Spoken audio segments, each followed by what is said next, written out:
Cyan Dog, Cortez Castillo, Alyssa, Kel, Alyssa, Logan, Vlogs, Angelica, Brotato, Julia, Win Ninja, Louise. The whole squad is rolling in here. What is good? Family. Welcome to the party.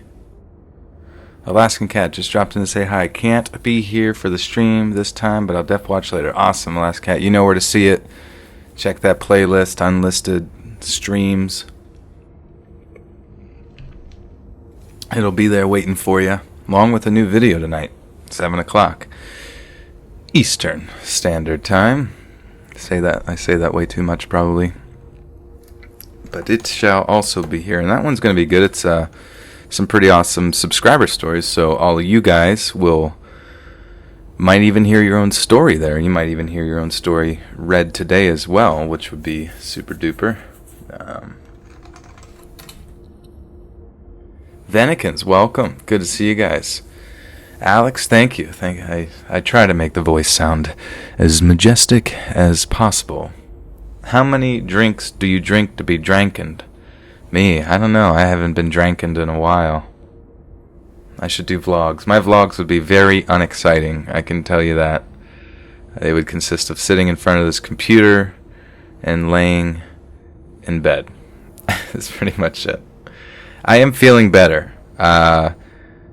Oddly enough, I would say that I am probably 100% out of my sickness. I just, for some reason, been waking up just with like where you'd like have something in your lungs. So you just like cough that up, and then I'm good to go.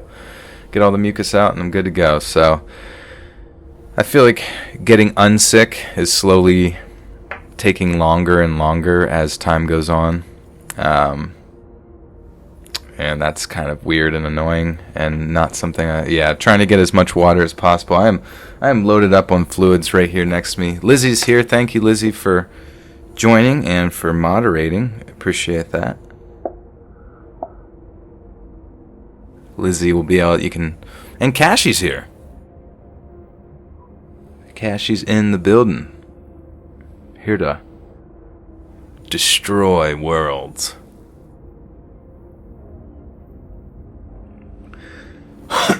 But yeah, excuse me.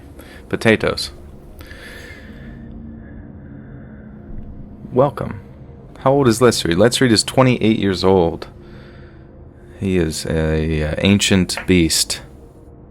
Win Ninja, how's life? Life is good. I can't really complain. I've been a renter for quite a while, renting a house from a family friend, his dad, for a while, and that's been a good process and stuff. But obviously, a lot of people, for as much as you rent nowadays, you could purchase a house and your mortgage is not that far off, especially if you have people living with you or whatever. So that is kind of what I'm looking into lately, is potentially trying to get a mortgage on a house, and that's super duper awkward and weird and confusing, and especially trying to figure out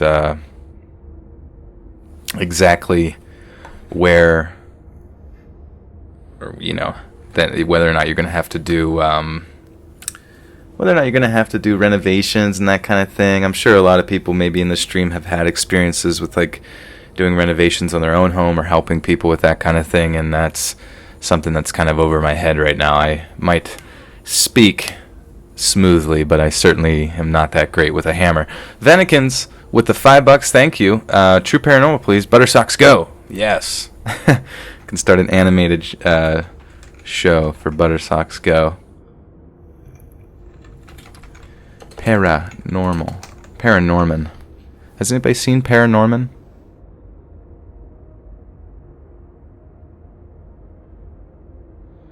Well, this one was submitted not too long ago here, and it's called Spooky Nighttime Hours. I have some weird things happen to me when I was younger. I'm 19 now, but I still think about these strange things that happened. They are short happenings, and each only happened once, but they stuck with me.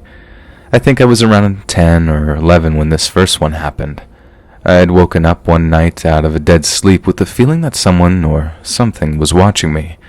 I looked into my doorway since I used to sleep with my door open, and I saw a black silhouette around 7 feet tall with red, glowing eyes. It didn't move and was just standing there, looking at me. A few months later, I was sleeping in the basement of the house because that's where the TV I used to watch movies was. I had woken up and was laying there and saw a man standing in front of me in a gray Civil War uniform. I didn't see the face because I was too scared to move, but again it just stood there. I didn't feel any hostility coming from him, so I just went back to sleep. Before we moved from that house, I would always see figures out of the corner of my eyes, just disappearing around the corner right as I turned to look at them. After we moved, I didn't experience anything for a few years until the whispering started. My family had always lived in the country, so I had always attributed the strange happenings to that. The whispering had started around the time where I had started to realize how stressful life can be. I would have been around the age of 14 at this time. I couldn't make out what any of the voices were saying, but they were pretty creepy. But, how would you feel about hearing whispering behind you while you were trying to sleep? We moved out of that house a few years later to a different town. The last time I had experienced anything was last year. It was right before my birthday around the month of August, early in the month. 2 of my friends and I were just driving around to different graveyards to see if we could find any ghosts or spirits, whatever you want to call them. Very dumb of us, I know, but we have always been interested in the paranormal and wanted to see something. We ended up in a graveyard in the next town over where one of my friends used to live. I'll call them A and B. We walked around for a minute with all of us feeling very uneasy and had the feeling that something didn't want us to be there. We had stopped by a big tree to talk about what was going on when A got tapped on the shoulder and he took off running and didn't tell us about it until we got into the car. So we decided to go get a drink. We went to pay and A realized his wallet had fallen out of his pocket in the graveyard when he took off running. So B and I decided to go back in and get it for him. As we were walking around, we got back up by the tree, but we couldn't find it. All of a sudden, we heard someone running up on us really fast from behind. B turned around, but no one was there. We left before something bad happened, but we didn't get the wallet. A had to go back the next day to get it. I'm sorry that this is kind of all over the place and not well structured, but I needed to get it out there, and these stories have always stuck with me. All right, yeah. What do you guys think about the audio so far? I hope I'm not blowing any ears out or anything like that. It seems maybe the reception's a little bit loud. I'm not sure. The audio is good. Okay, awesome. A little crackly. Okay, let me turn this reception down just a tad because I think so it's still kind of going up into the red. Alright, so now if I bring my face real close to it, strange, it's going up into the red, a bit static but tolerable. Jeez, that is odd. I don't know why that would be, because all the settings are still relatively exactly the same.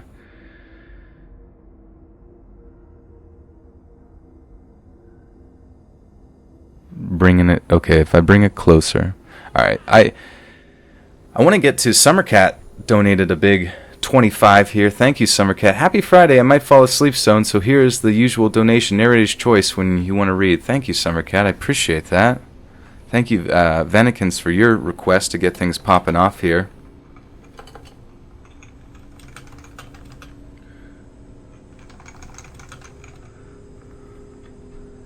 And then we had our friend High Strangeness. Could you do a story on a kid and a friend or two or are out in the woods and observe an occult ritual with real magic paranormal? Okay. So, kind of like a friend's story, occult, woods. That's pretty specific, but thank you for the 10. I'm going to see what we can find here. And then Enzify had 2. He says, "Hi, Let's Read. I crack up so hard at your gameplay." Oh, that's hilarious. Yeah, some of those gameplays are pretty fun, especially when you catch me raging. It's kind of embarrassing. Tony L, welcome back, Tony, with the $5 says, "Let's Read. Hope you're having a good day, man. I want to hear a Ouija board story." Absolutely.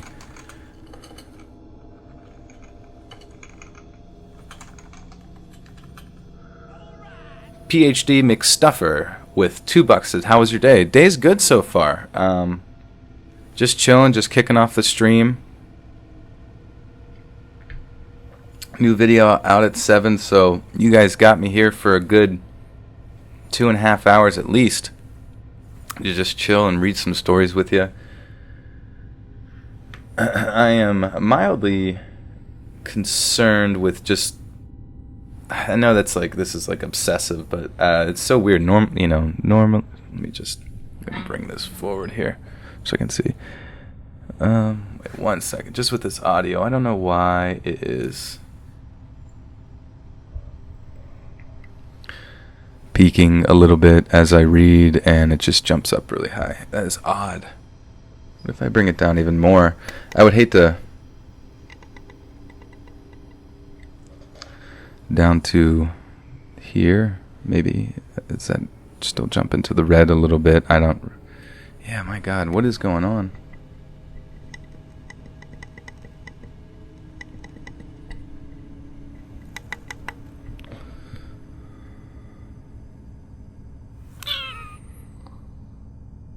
Audio's okay. She's getting really caught up with that now because I'm like, I hate going back to listening to audio. This is occasionally cutting out for me. I don't know why it's lagging like that.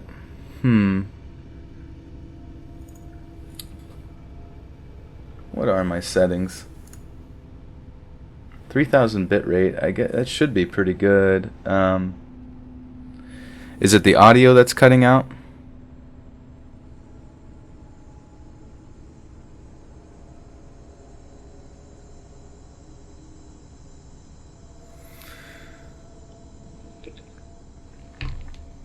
Yeah, I should have totally recorded this before I jumped in.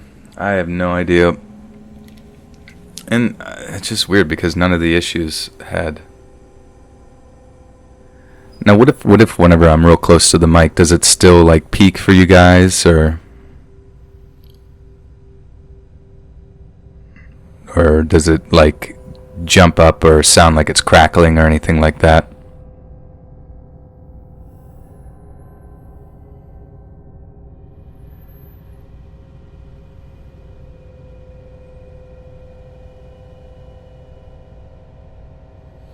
Because that's like my shtick, is like getting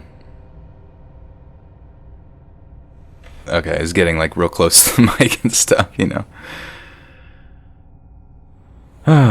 Too close. Okay, too close. Man, what the freaking frick is going on with... at this point I can't really do anything. I don't even know what I would do. It's kind of frustrating because I have like the settings...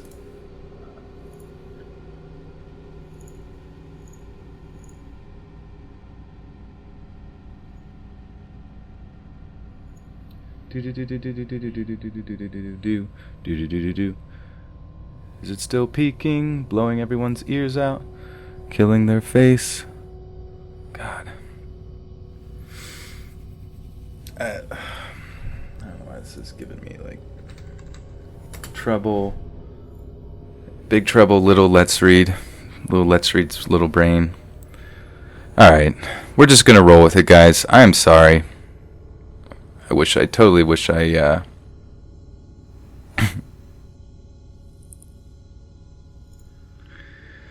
totally wish I would have did this beforehand, because I can't really like determine.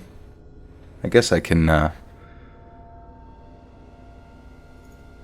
listen to myself. I'm wasting everyone's time here, but I really have to like hear this real quick. I'm wasting everyone's time here, but I really have to like hear this real quick. I'm wasting everyone's time here, but I really have to like hear this real quick. Do, and this is me reading a story. Support the stream. Donate using This is me reading a story. Support the stream. Donate using Strange, dude.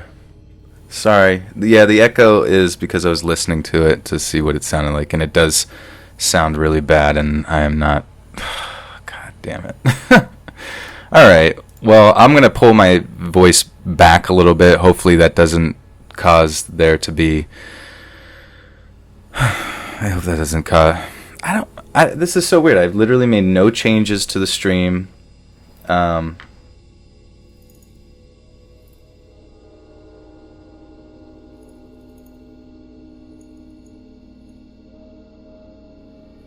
about 16? So here we are at 16, negative 16.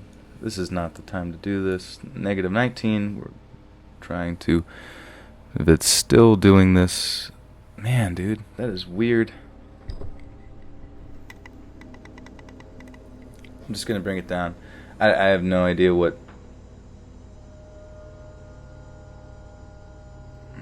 Sorry, friends. Let's Read is confused. He's an idiot. I don't even...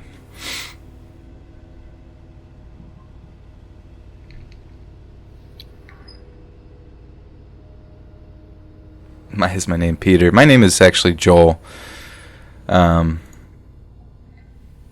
well, we're going to move on here. Let me know if it really gets... No, you can laugh at my stress. It's just embarrassing because it's like I literally had everything perfect on every stream before, and then all of a sudden it's just like the settings are just not working, and it's like peaking for some reason. So I don't know what's going on at all.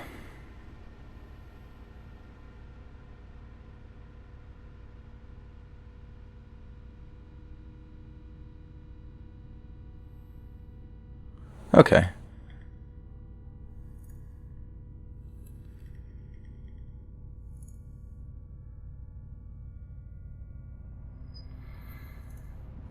So this one's for Summercat here. I know, read the story already. I'm going, dude. This happened about 5 days ago. So my fiance and I went to the woods, and there's an old abandoned rusty car about half an hour into the woods. We went to the car because there are some abandoned death trap bicycle ramps a couple miles away from that car. And we sat down on a ramp, had some cigarettes before carrying on walking. Wait, silence?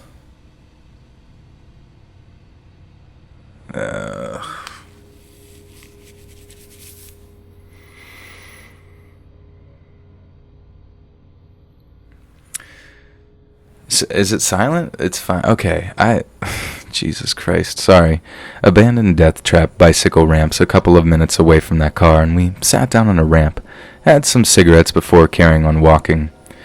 We were actually talking about sassies and Bigfoots, maybe living in those woods, because last year or two, and my boyfriend's cousin were in the forest, and we heard the most tummy-turning growl ape howl in the middle of the woods in the day, and not the first time either.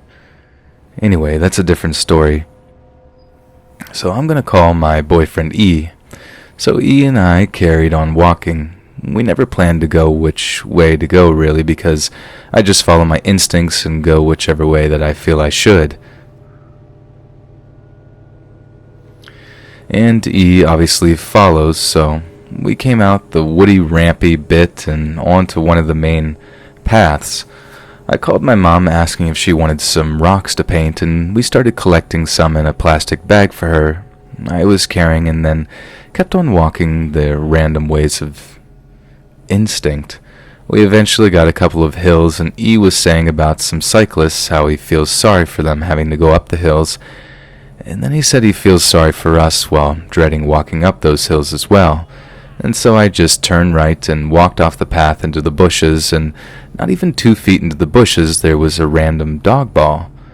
So I picked it up and put it in the rock bag and took it as a gift from the odds, and then I found a pigeon feather. I love feathers, so I picked... Alright, I'm going to stop this. I'm going to stop this story. I am really sorry. This was like... I can't even read it. It's just like a big paragraph, and like it's not. There's I don't think they put a single period in it once so far. So I do apologize. That was just a little rough on my brain right now. So I'm having a rough stream so far. You guys have been incredibly kind, though. PhD McStuffer says, I could fall asleep to the sound of your voice. It's just so relaxing. Thank you, PhD. Thank you so much for that. And High Strangeness says, I know that was specific. Anything, though, is cool. Thank you, High Strangeness. I appreciate that, too. I don't want to end up... I feel bad if I won't be able to find what we can for you, but I'll do my best. Oh, man. And then Eden Winter, $5. Fangirl from Los Angeles. Have a great stream. Thank you, Eden. Appreciate that. Hope LA's looking good.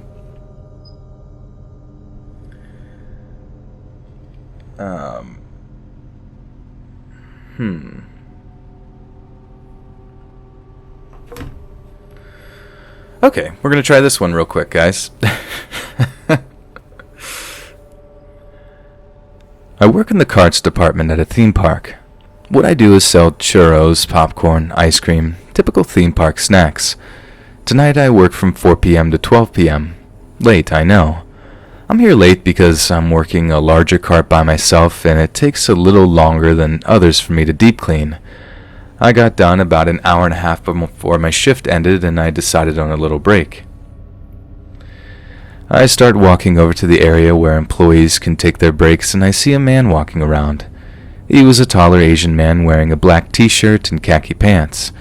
He looked completely normal, but what was weird was that the park was practically already closed and he was walking around in an area that was almost completely dark, aside from somehow walk away lights. In that moment, I don't think anything of it because toward the front of the park there was a light show going on and he was walking in that general direction. I soon forgot about the man.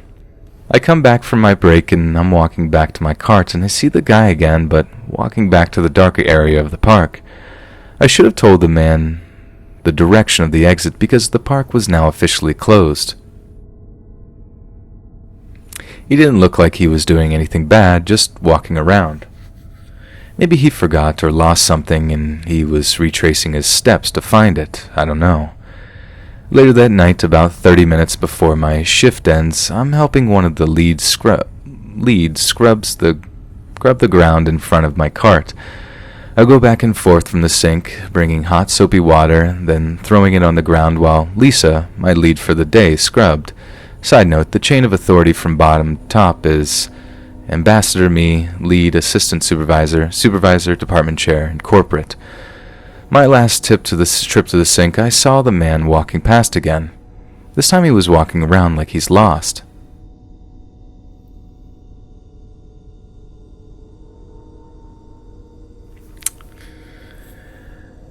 I don't engage with him though. A group of 2 supervisors and a lead are nearby. I'm pretty buddy-buddy with these supervisors, so I go over and we start joking around. I see the man walking in circles, lost, and then I say, "Is that a guest?" Chrissy, one of the supervisors, said that she saw him kind of wandering around her area looking lost.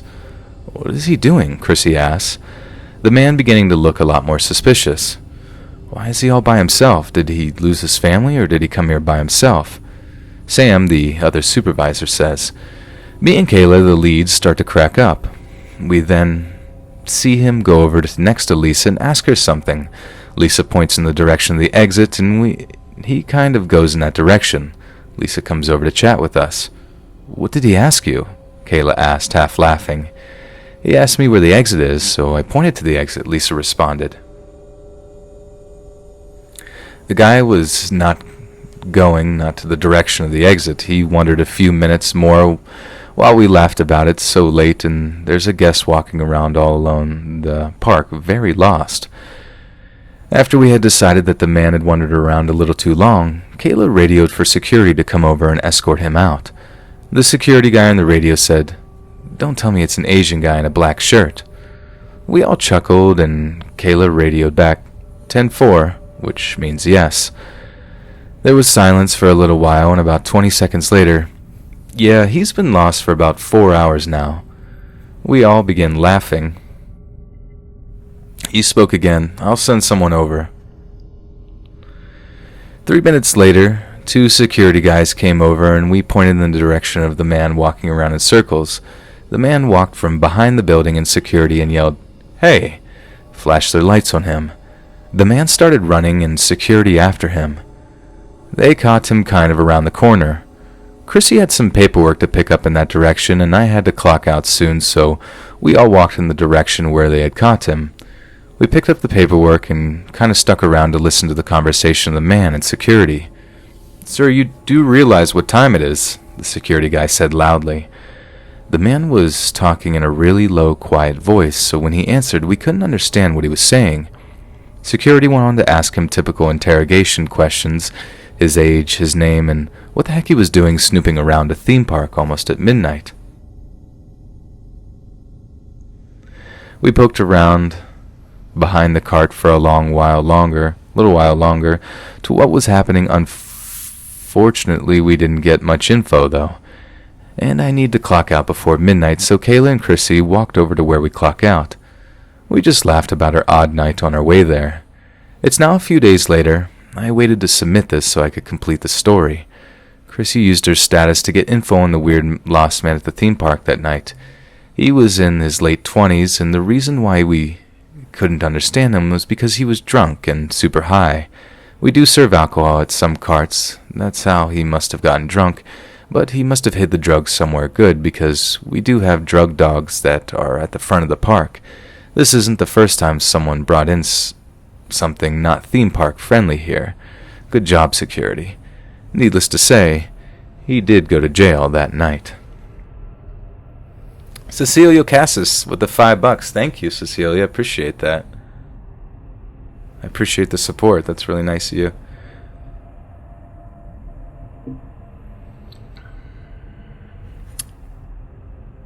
I'm probably just going to cut this music real quick. Kind of.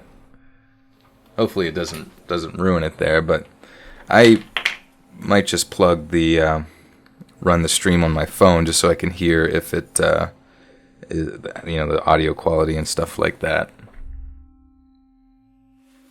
Also, I don't have a command for Discord. I can link you guys to the Discord, or one of the mods can. Let me throw that there into the Discord.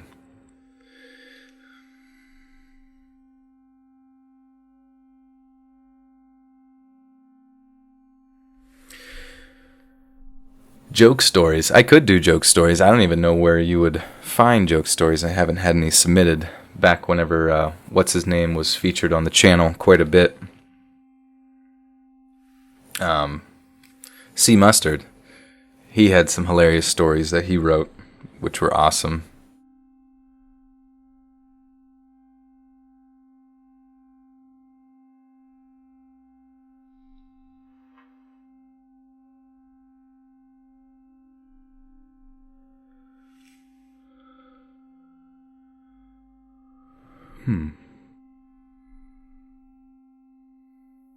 Oh. Is there an echo? Jeez. What is going on?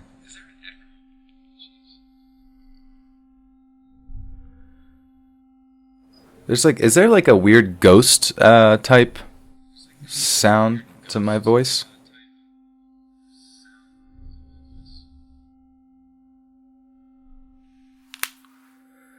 Cashy with the 20 Canadian. Please give a shout out to Nim.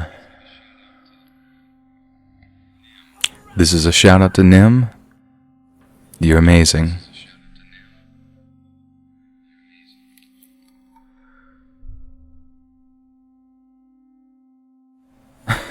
Sorry.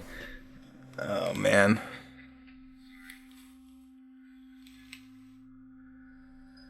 There's an echo. Yeah, oh, shit. Oh, god damn it. I dropped my phone. I'm sorry, guys. Nim, thank you. Thank you, Cashy, for that. Did not mean to drop my phone there. That was bad. I've dropped that thing so many freaking times that I'm surprised it's not shattered by now.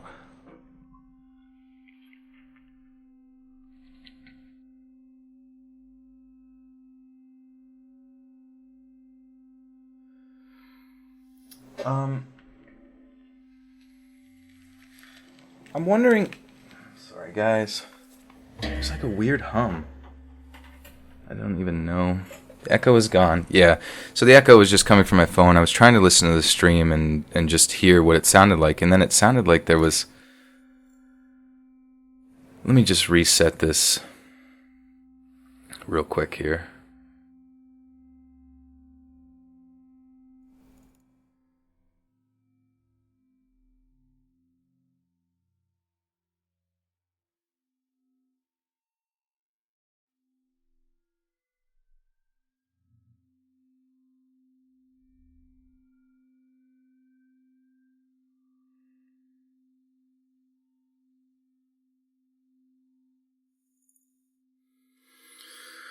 Oh boy.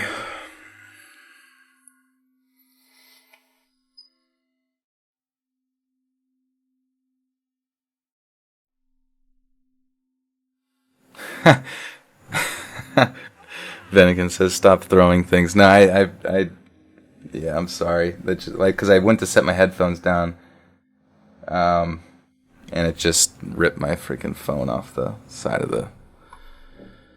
Man, trying to get these. I'm wondering because I also have like some added things here.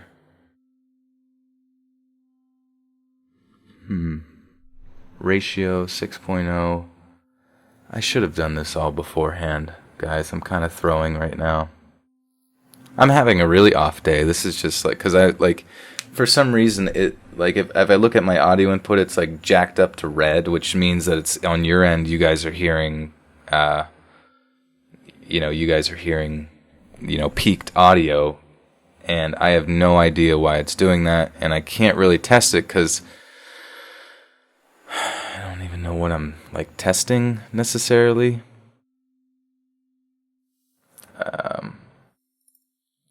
Not sure if that does that work at all. Yeah, it still goes into red. Okay. We're not going to worry about it anymore. I apologize if I blow out your ears. I don't know why it's doing it anymore. It's just frustrating because I'm just like a perfectionist, especially whenever I'm like focusing on stupid audio stuff. I mean, that's like my shtick.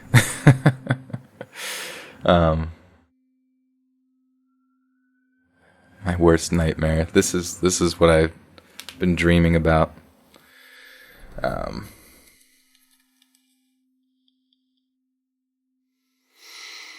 don't know. I hope everyone else's day is going great.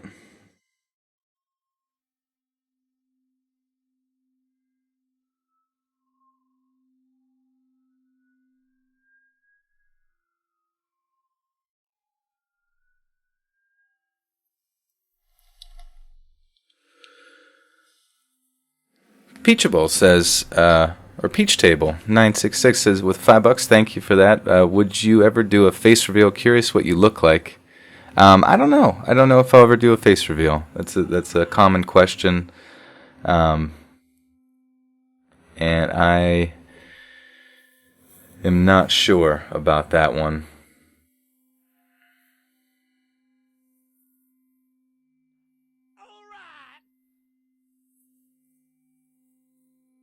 Sorry. Yeah, my anxiety is spreading. It is funny, though, whenever I get anxious, like when I play games and stuff, I notice that, like, if I get anxious, other people get anxious. And it's like, it's not like they acknowledge it or anything. It's just that you start feeling it. You just start feeling like, it's like it just spreads. It just spreads. Sorry. Okay. Smoke some weed, yeah. Jesus. I've not done that in quite some time. I think, honestly, weed makes me more anxious to just think about stuff way too damn much. Kim Lee with a 5 says, I need to see the face of the voice I'm about to divorce my husband for. Don't do that. That's not worth it. You'll see it and it's just going to be a big regret. Just kidding. Alright, so I'm going to go snort an entire candy bar of Xanax real quick, and then... but Summercat, thank you for your request, and I hope you enjoyed that story. Little theme park action. I feel bad sometimes when I read the stories. I'm like reading it, but like not paying attention at all to what the story's even saying. So I have no idea what even happened in that last story. Maybe you guys can summarize that for me, because I was kind of lost. So we had a request for a bit of an occult story that maybe took place in the woods. So marijuana is the catalyst for most of these scary stories, yeah. Someone smokes one too many and goes and writes a Let's Not Meet.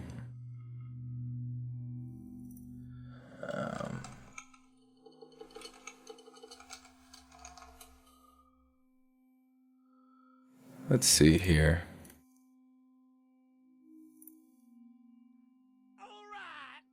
My roommate is recording some audio for his. I don't know if that's picking up or not. Emily Wyan, hey there. Welcome. With the $5 says, you are doing great. I love the live stream. Awesome. Thank you so much. It is reassuring that you guys are letting me know to just keep moving on, because I don't know if you guys ever feel that way. You get caught up in your own sort of self-expectations, and that just drives you cray-cray.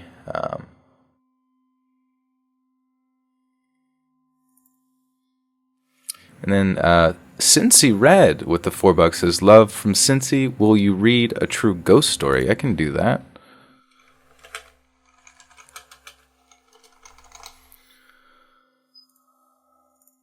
Okay.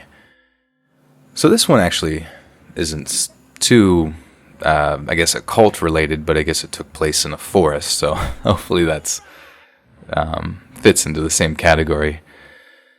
I'd like to begin by describing myself because I believe it's relevant to the story. I have to assume that I'm not the average author here. I'm 25, male, and a bit overweight. I have been doing sports 5 to 6 times a week since I've graduated high school. Gym, running, CrossFit, squash, swimming, and any team sport my friends decide to play at any given time. My favorite hobbies are mountaineering, hiking, bouldering. I've just recently purchased a new pair of high-altitude mountaineering boots because it's near the end of summer season and they were on sale. The plan is to wear them in the Alps next summer on a few ascents. I live in a European capital, one that's surrounded by wonderful nature with many trails and opportunities for hiking. I decided to break in my boots last Saturday. More specifically, because it would have been my granddad's birthday, and he also loved hiking before he died. These boots are overkill for these woods, but I needed to try them. I selected a nice route that's around 25 kilometers and set off at about 9 in the morning.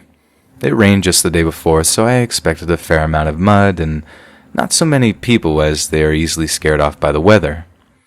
Since the summer was excruciatingly hot, it was a nice change of temperature, especially between trees and such, where it's a few degrees cooler than in the city. In the not-so-distant past, my dog would have definitely joined me on this hike, but she's turning 14 this year and she doesn't enjoy long-distance walks anymore. My girlfriend has had to do something for work on short notice, so I knew from the moment I woke up I would be doing the hike alone. The first half of the hike was perfect. The altitude difference along the trail is minimal. I barely broke a sweat, and I misjudged how many people would be out due to the storm of the day before. I met at most 6 to 7 people during the first 2 to 3 hours, and most of them were cross-country runners. It's worth mentioning that I wasn't walking quickly.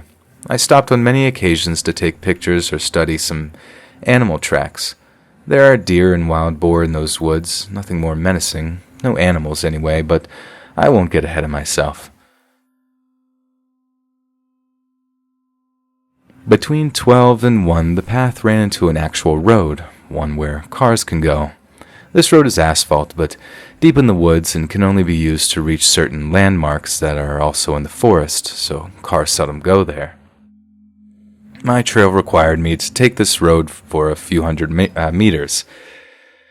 As I was walking along the road, I heard a car approach me from behind. It went past me, not too quickly or too slowly. It was an older green SUV with a green registration. You can tell by the license plate. Probably an import. Anyway, I thought nothing of it at the time. Then I heard it come back. It drove past me for the second time, now very slowly, and I could clearly see two men sitting in the front seats, wearing baseball caps and sunglasses. Both had stubble beard game going on as well. I assumed that they were gameskeepers, even though those cars have a crest on the hood and on both front doors. As I hike a fair amount, I know these things. I see them around quite a bit. They would also not be driving a car like this. They have Jeeps which are more suitable for the forest. Still, I felt no discomfort. And again, I thought nothing of it. Then my trail left the asphalt road and began snaking into the woods. I walked ahead serenely, gazing at trees and whatnot. Then I suddenly had the strange sensation that something or someone was behind me. An engine sound was becoming more and more clear as well, and at this point the trail was quite narrow, but if for whatever reason you'd want to drive a car on it, you could just about. Now when I turned around, the aforementioned SUV was basically in my face. It was an arm's length away from me, and it stopped just as I had. I looked at the driver, who was staring back, as I can only assume as he was wearing sunglasses. I calmly asked him, "What's wrong? Shall I let you go?" In a polite tone as his window was rolled down. He didn't speak. He slowly started reversing, and he soon disappeared behind a curve. Now, I was quite uncomfortable. I also noticed that he was alone in the car, unlike earlier. I listened intently, standing still since I wasn't sure what was going on. At this point, I was not scared, but there was a faint feeling of unease in the air, and bad thoughts had been gathering in the back of my mind. I heard the car and the engine stop just behind the curve. I heard a door open and shut, but nothing from that point on. I turned around and began walking towards my destination at a much faster pace than before. Now, I was a bit scared. I didn't understand why he didn't answer and why he just reversed and left without a word.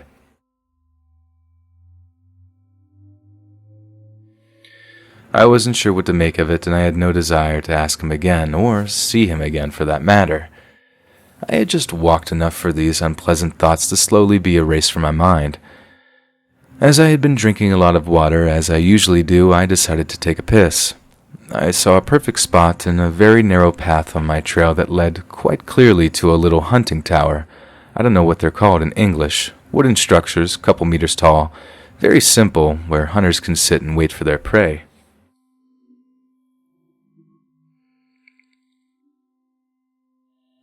I walked over to the tower, put my bag down by the ladder that led up it, and began peeing. I was also interested in checking Google Maps to see where I was, but since there was no signal, I decided to check my map. I also had a sip of water.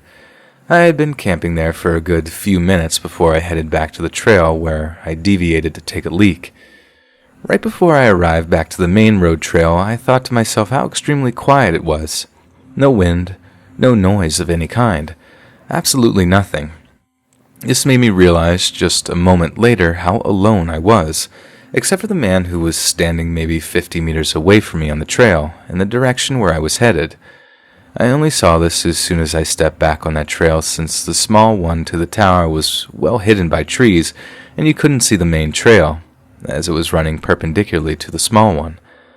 I looked at him, and I was instantly chilled to the very bone. He was dressed in tactical clothing with a baseball hat on his head. The only reason he was standing still, I believe, was a moment of surprise that I had appeared from a place where he didn't expect me to appear from. At this point, I was fully and utterly alarmed. He was holding a rifle that had a scope on it. Had this happened without incident with the SUV, I would have probably walked along the trail thinking he's a hunter. However, in the light of the strange encounter with the SUV from which the second man was missing, something in me snapped instantly. In hindsight, it's also illegal to hunt in these woods this time of year.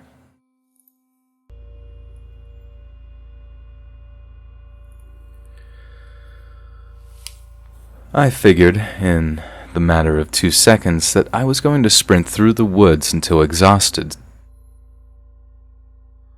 towards and past the tower, as it seemed natural to do at the time. If there was no malicious intent on this man's behalf, or the others, he'll just think I'm an idiot and forget about me in 2 minutes. If I'm right, it's the best call I will ever have made.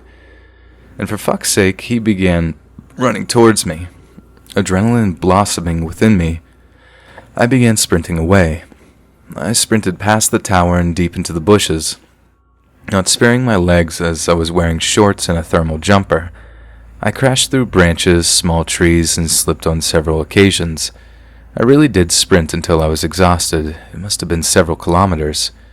I even crossed some smaller trails, but didn't even bother to look either way.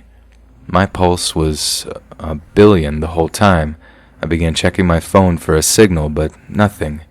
I was already really angry at myself for not memorizing the license plate. After a while, I began power walking, but still off trail, straight ahead in a direction that I knew would sooner or later lead me out of the woods. When my phone got a signal, I told the story to several people frantically, but no one took me too seriously. They said I was overreacting and whatnot. You must have misunderstood the situation. Well, I sprinted, I'll let you decide for yourself if I did or not. Finally, I reached a trail that led directly to a cute little town that borders this rather large forest. It felt like eternity, but I walked the last kilometer to the main square, took off my jumper, and put it in my bag. At least I looked a little different from far away. I waited for a bus that took me back to a station near my car, rather anxiously. After the bus ride, during which I studied each car on the road, I walked back to my car, got in, and drove home.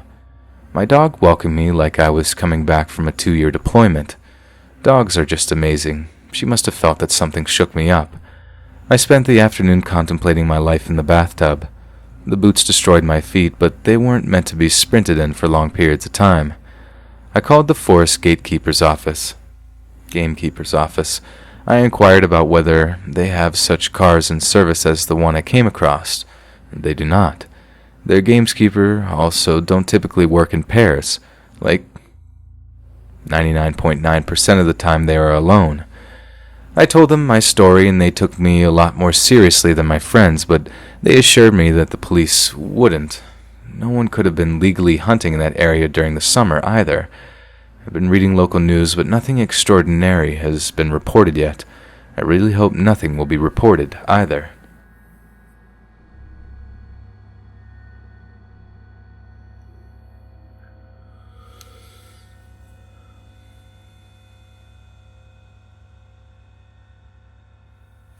Ashley Edwards with the $10 a little bit earlier. I missed that. Not missed it, but I wanted to wait until we were done there. Hey, are you feeling better? I would like to hear a true story, please. Absolutely. Yeah, feeling much better since being sick here. Just still, you know how like you get that post-nasal drip while you're sleeping, and it goes. I think it like goes into your lungs or something, and then you get infection in your lungs, and it's just like yucky. But I am feeling much better than I was. I've been able to, work out and just get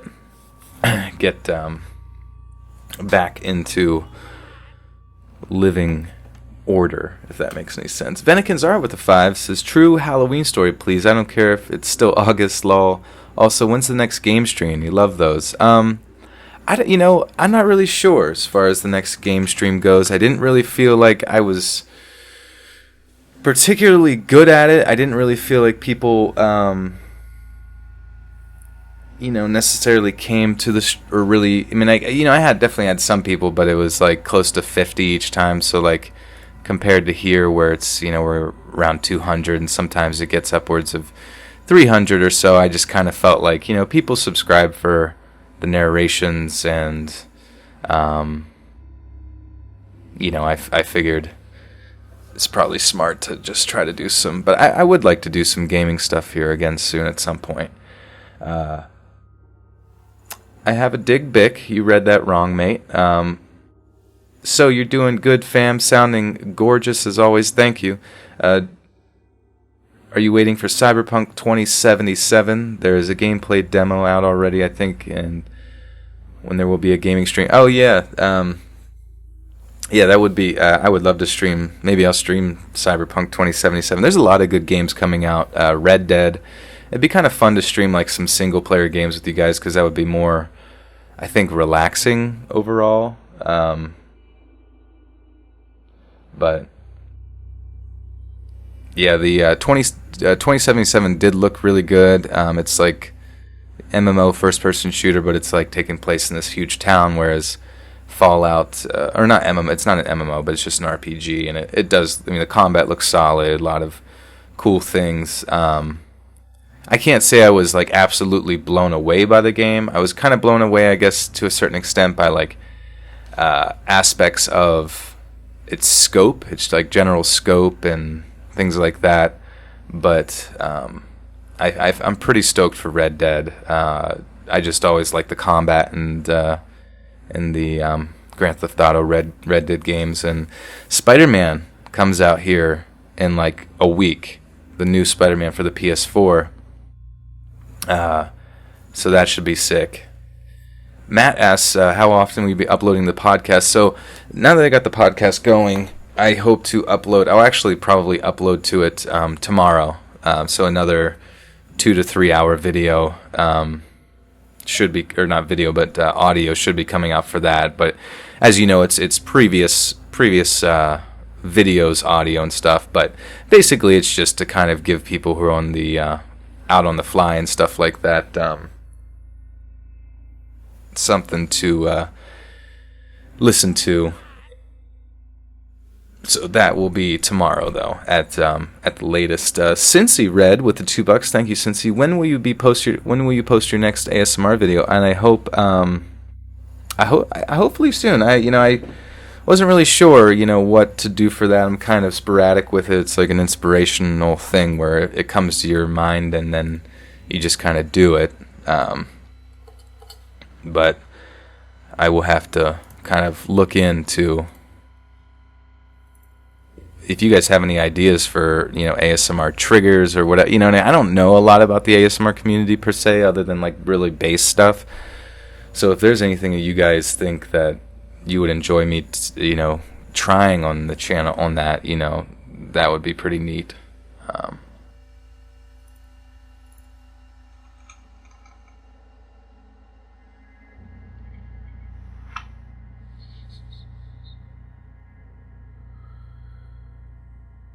I'm trying to see if we can get ourselves a Ouija board story here.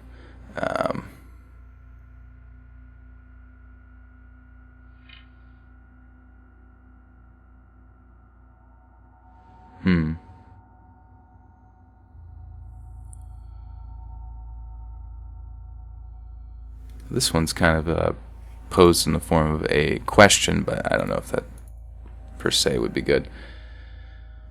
We're just going to do a bit of a paranormal one here for you, just to keep things rolling along. But I hopefully we can get some more Ouija board stories on the channel here as time goes on.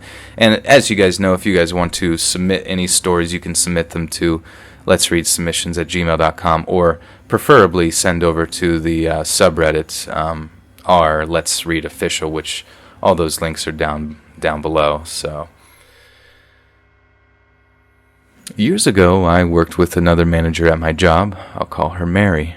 We both bonded over our love for chill music and positive outlooks on life. Our job entailed us working until about 2 a.m., and anything after 11 p.m. we were in a small office alone together. It was easy to form a bond with people in that setting, but we hit it off wonderfully. Never did anything outside of work, but at work we were two peas in a pod. She is a big believer in karma, paranormal, and that everything happens for a reason. I'm a believer in some paranormal, and I like the idea of karma, but I'm more science-based in my beliefs. She believed that our energies just melded together perfectly, and looking back at how well everything was between us, while I don't really believe in energies, I can still agree with that. I ended up getting promoted and moved to another building. We were still friends through social media, but I never saw her again. We'd share likes on our stories and talk about music every few months, but nothing hard-hitting. I ended up quitting jobs altogether and moved on. Last week, I was driving home from my current job, and I was about 5 miles from where I used to work. It's not normally a route I take home from work, but construction right now is everywhere, so every day I take a different route home due to Google telling me what's best. I got this feeling like a sudden urge of sadness, and it felt somewhat like guilt. She popped into my head for no reason. I just kept thinking about how sad I was for her, like she just lost someone close to her, and I wanted to reach out to her to comfort her. I realized I've been driving past my old work and thought about stopping in, to either console her or warn her about how I have this sad feeling, like something bad happened or was going to happen. After a minute or two, I decided that I looked crazy stopping in after not speaking for years just to tell her I'm sorry for something that didn't happen. I drove home and forgot about it. A few days ago, I was hanging out with friends, one of which still works with Mary. I had forgotten about my weird random bout of sadness when my other friend asked, "How is Mary doing?" It piqued my interest, and my friend went on to say she's doing better. It turns out that my friend had walked into the office on the same day I was driving home and found Mary zoning out. When she tried to talk with her, she couldn't really speak, and for some reason refused to let my friend call 911. He called anyways, and they found out she had a stroke. She's doing fine. It was the same day. I felt it. I can't really explain it. I didn't tell my friend about it. I haven't told anyone about it, honestly. I'm just too scared that people will think I'm crazy or that I'm trying to get attention for another person's health problems, so I've been silent. I just needed to get that off my chest.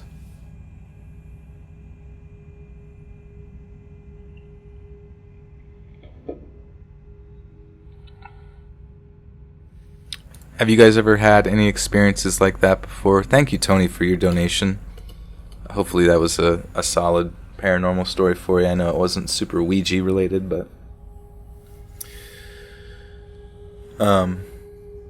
yeah, Jalen, if you wanted to submit a story, you can do that at the Let's Read Submissions at gmail.com or on the subreddit. And yeah, I think we definitely probably have time here at some point to get to that, so that'd be sweet.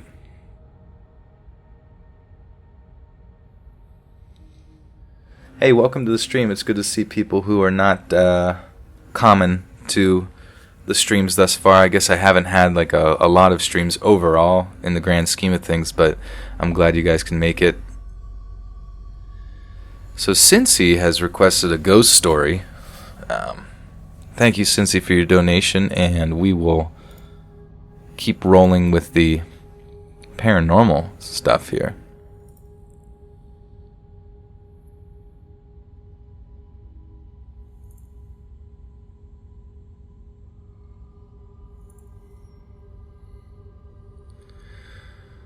I was laying in bed on my phone. I hear my little brother go downstairs and never come back up, so I just assume he probably went to sleep with my parents. A couple of minutes later, there were 3 very distinctive knocks on my bedroom door. I automatically assumed it was my mom coming to check on me, since she sometimes does that after my brother wakes her up. It was a school night and it was late, so I shut off my phone and pretended to be sleeping since I knew my mom would be mad I was still up. In the back of my mind, I already knew something was up since my mom almost never knocks on my door, and why the hell would she knock on my door in the dead of night? When I realized no one was coming in, I called out her name. No reply. That's when I get up and open the door. I kid you not, I nearly pissed my pants when I saw that no one was fucking there. To make matters worse, I forgot to put my glasses on when I got up, and I'm blind as a bat without them. So there I am, squinting into complete and utter darkness with no soul in sight. I even called out my mom's name and my brother's name for extra measure, since I really didn't want to deal with the fact that someone, more like something, just knocked on my door. I tried to tell myself they were pulling a prank, even though it was around midnight. When it fully set in that no one was upstairs with me, I slammed my door shut and locked it. At this point, I wanted to believe it was a ghost, but the skeptical side of me thought maybe this was some sort of murderer wanting to kill me. Called my mom explaining what happened, and she comes up wielding a butcher knife. She checks my brother's room and the spare room, and nobody is there.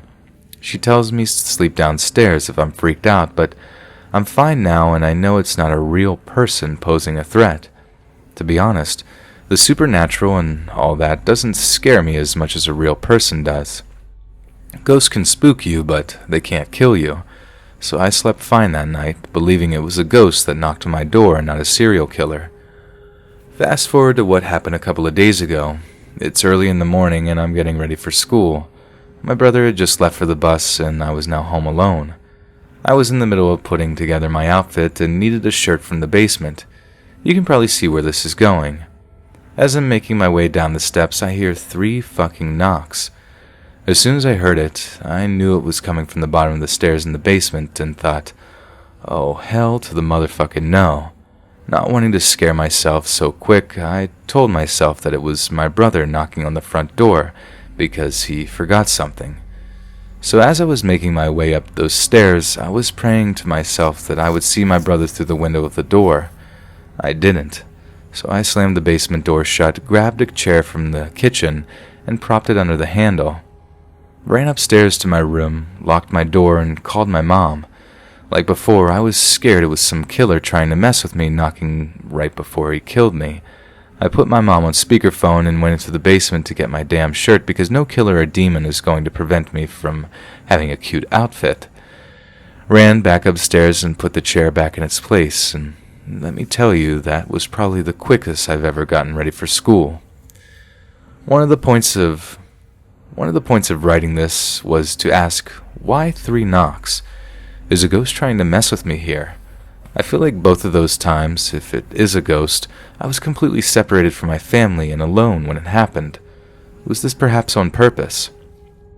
I also wrote all of this out because I know I find stories like these freaky and fascinating at the same time, so I'll tell you the instances where I nearly shit myself for your entertainment. I'll add in that there has been a few other events that have occurred in my house that I think were the doing of something supernatural. Maybe I'll tell that in another post. Cute outfits are very important, guys. You gotta make sure you get them. Maria Jorgensen, hi from Denmark. Something with stalkers. Absolutely, thank you.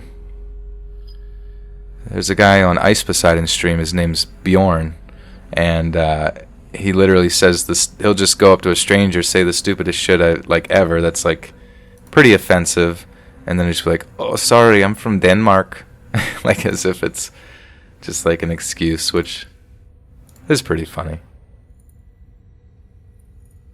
Sorry, I'm from Denmark. Denmark sounds like a nice place, though.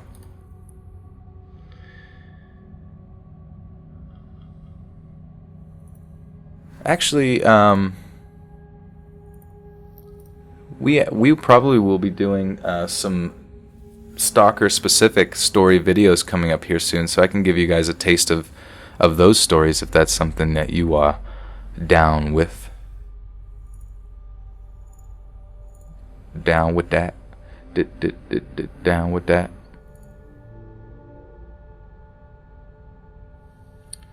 Okay.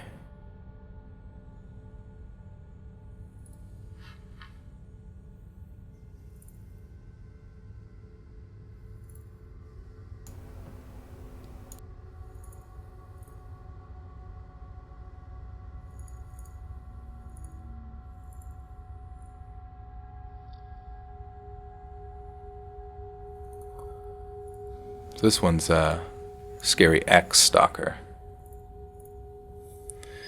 Years ago, I started dating a guy. I just came out of a bad relationship and got attached to him way too quickly, but everything seemed to be going well. That's until he started to take up all my free time. He would wait for me after school, spend the evening with me, and often ask to sleep at my place. Sometimes he would even text me at night, late at night, that he was outside and wanted me to let him in. I often did, me, the kid madly in love. Skip 3 months later. We've been dating for half a year now. I'm 15, he's 17, and he asked me to marry him. I'm shocked, but a 15-year-old me says yes. I regretted that decision pretty fast. First, it means nothing really. We were way too young, and second, he took even more of my time. Skip 2 months to summer vacation. He's been basically living at my place for a week straight now. I realized how tired of him I was. I wouldn't even talk to my friends anymore, just him. So we talked. I didn't want to break up, scared to hurt him. He said he would be better. Surprise, surprise, he wasn't. During the next 4 months, it was on and off. I would dump him but take him back shortly after. Why? He kept telling me he was going to hurt himself if I left. I felt trapped. Finally, after I found out he sent me a self-harm picture from Google Images and claimed it as his own, I ended it for good, or so I thought. He started texting me endlessly, so I blocked him. His friends too, when they started to try and make me feel bad. I had about a month of peace. I started seeing him in the bus to my school very often. I assumed it was a coincidence after all. Our schools were pretty close to each other, but it was just the beginning. I started seeing him more and more, walking behind me or sitting at the table next to me. He never talked. He just watched. One day I got tired and confronted him. He denied, of course, but I got peace for a couple of days. That's when the worst happened. At the time, I lived in an apartment building on the 3rd floor, but just under my window were the emergency stairs. From there, you could see into my room if I didn't have curtains. I often used it to leave my house during the night, and my ex knew about it. He used to come to my place late at night so my parents wouldn't know. Around 2 a.m. I woke up and thought I heard something. I got up and looked around. I figured it must have been my imagination, but then I heard a metallic noise. I rushed to the window, and that's when I saw him, my ex, running down the metal stairs. I was panicked, and I woke up my parents. My dad got really angry and called my ex's house. He explained the situation to his mom and hung up. I still cross paths with my ex since we live in the same part of town, but he avoids me now. I've had peace ever since. Kashi with the 10 Canadian says, how did you decide to start your channel? Were you just into voice acting? Let's not meet story, please.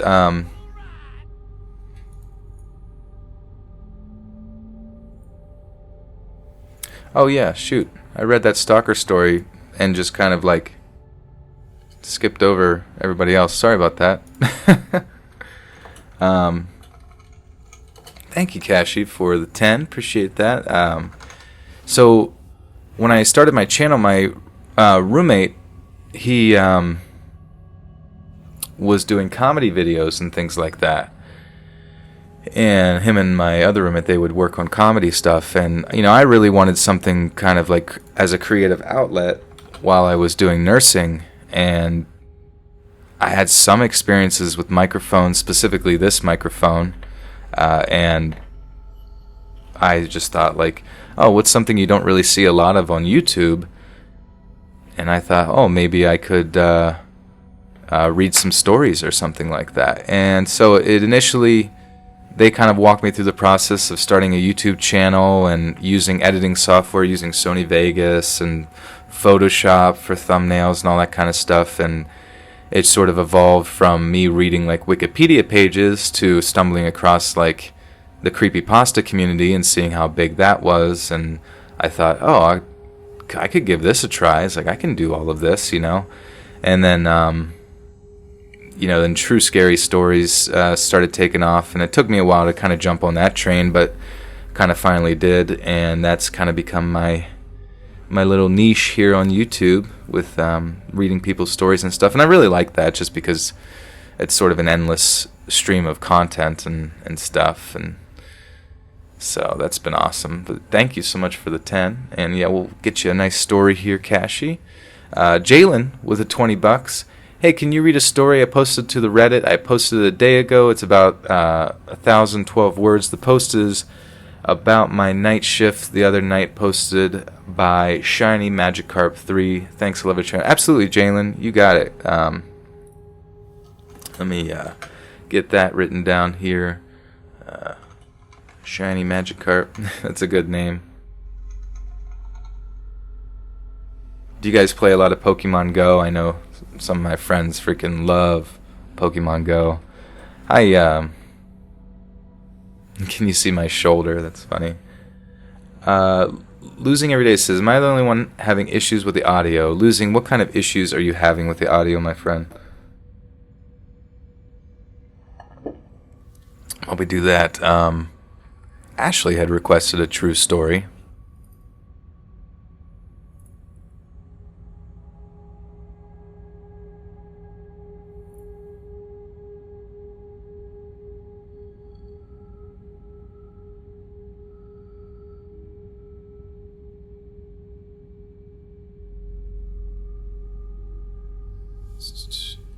It keeps cutting in and out.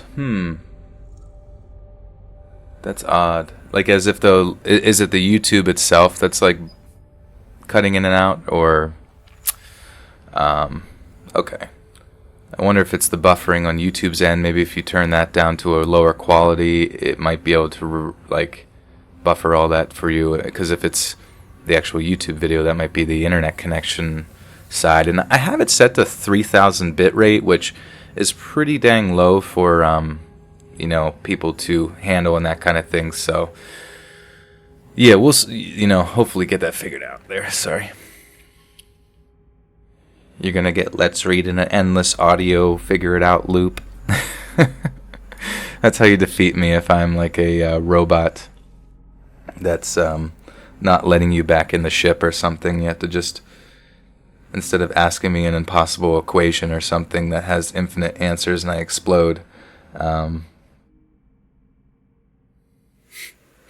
you can just tell me that the audio is off. Okay, so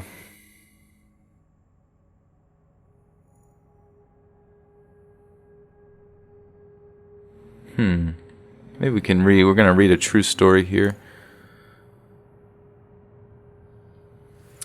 So this happened when I was 16. My parents immigrated to the U.S. before I was born, and like many kids that grow up away from their culture, I was very Americanized. My parents are both Somali. I was at that phase in life where I rebelled. I started drinking, smoking, sneaking out at night. Huge no-nos in Somali and Muslim culture in general. After a few months of being a bad kid, my parents decided to send me back to Africa so I could regain my cultural roots and hopefully stop rebelling against them. There's a huge Somali population in Ethiopia because of borderlines and stolen land. My parents were raised in the outskirts of Ethiopia, and that's where they sent me for 6 months. I landed in the capital, Addis Ababa, early in the morning and felt at peace. Addis is a beautiful city, and it looked really modern. I was dreading going to the rural part of Ethiopia. I converted my money to Ethiopian currency and hailed a cab. The plan was for me to spend one night in a 5-star hotel, and my uncle and aunt would pick me up the following morning. I was alone in a completely new continent, so I was already terrified. But I felt like since I was staying at a nice hotel in the nice part of the city, I would be fine. My father has some Arab lineage, and that passed down to me heavily. I am the only light skin in my immediate family, and no one thinks I'm black by looking at me. I get mistaken for Arab or Armenian and such all the time. Little did I know that this would end up saving my life. So I get to the hotel. It's a big skyscraper, absolutely stunning. It looked better than some American hotels I've seen, so a lot of my nerves went away. When I walk into the lobby, there's a very handsome man at the reception desk. Ethiopians and Somalis have very similar features, so at the time, I just assumed he was Ethiopian since I was in Ethiopia. If I would have spoken to him in Somali, assuming he was Somali himself, I would probably be dead right now. He's very nice and speaks good English. We're bantering back and forth, and he's saying how he knows I'm American because Americans all walk like we're being rushed, like things like that. He then asks me how old I am, and I automatically say 21.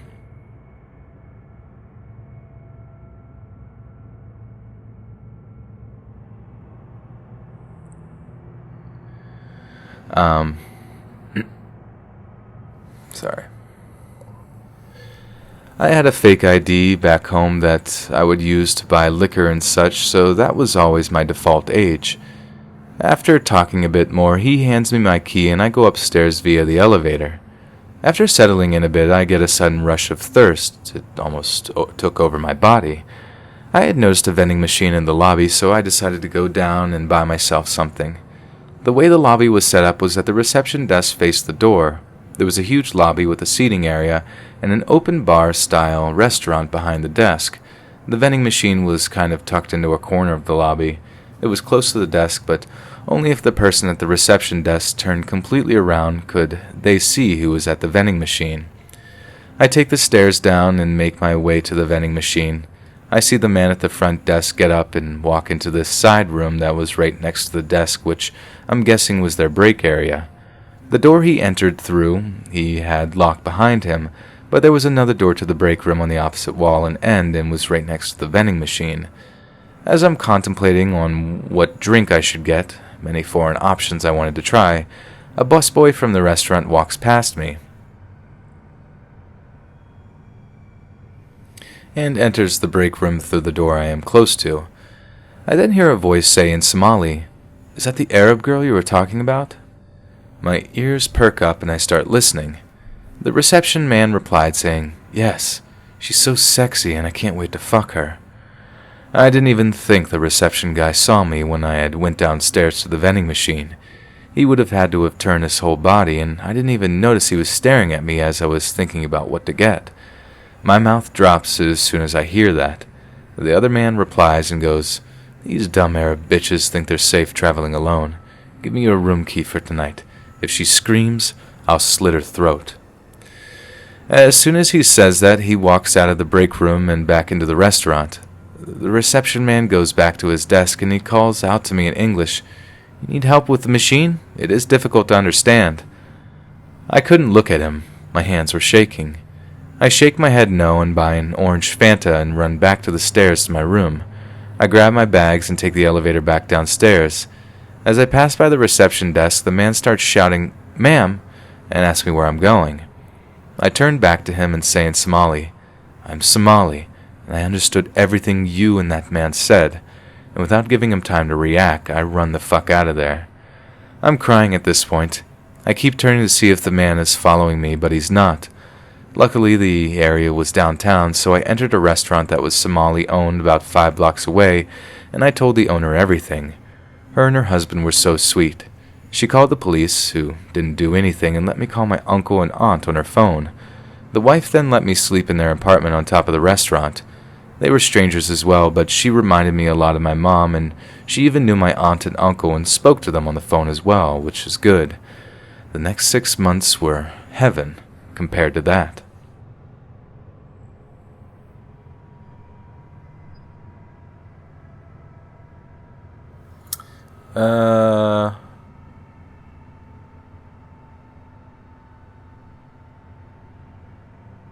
Is somebody... Yeah, Lizzie, if you have to ban anybody, I don't care, you know what I mean? I think you just, right-click their stuff or they're over the 3 dots. If someone's causing trouble, there's really no point in them flaming the chat or being toxic. You just don't even mess around with it. Alright, it was just some prickadoodle, huh? We don't take too kindly to pricks.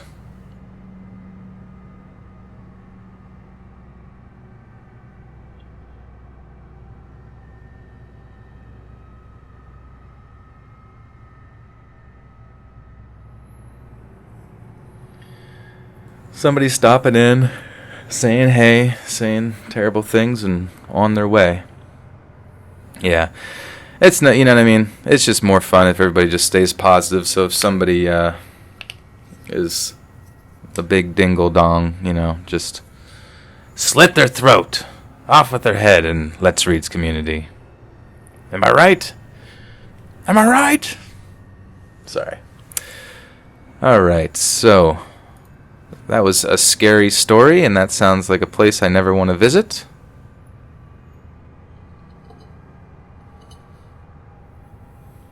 Venikins had donated earlier. I forget, Venikins, did you have something in particular that you wanted to hear?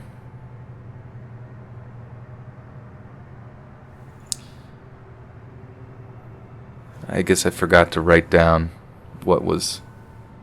True Halloween, that's right, Halloween. Halloween Town.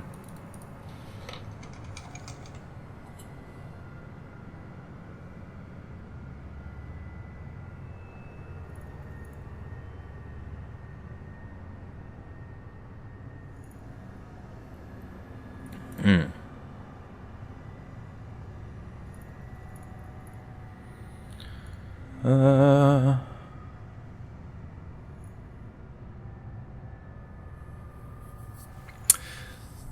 I'm not too sure whether this could be a coincidence or not, but every Halloween I get an identical scratch on my forearm at 10 o'clock.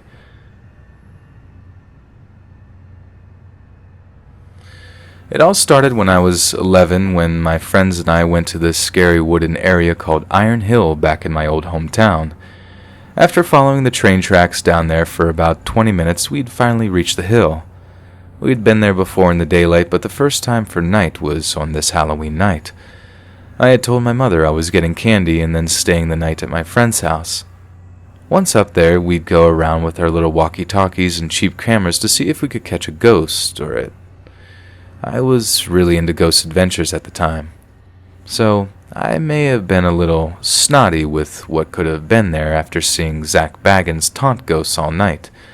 After 30 minutes of walking around the woods, my friends decided that we'd best be getting home. As we were going back down the hill, something had pushed me, and I fell down. I hadn't shown any signs of injuries until we got back onto the tracks. I put out my flashlight and examined my arm that was burning and noticed this scratch going down my arm. Didn't really think much of it until now. Oh, okay.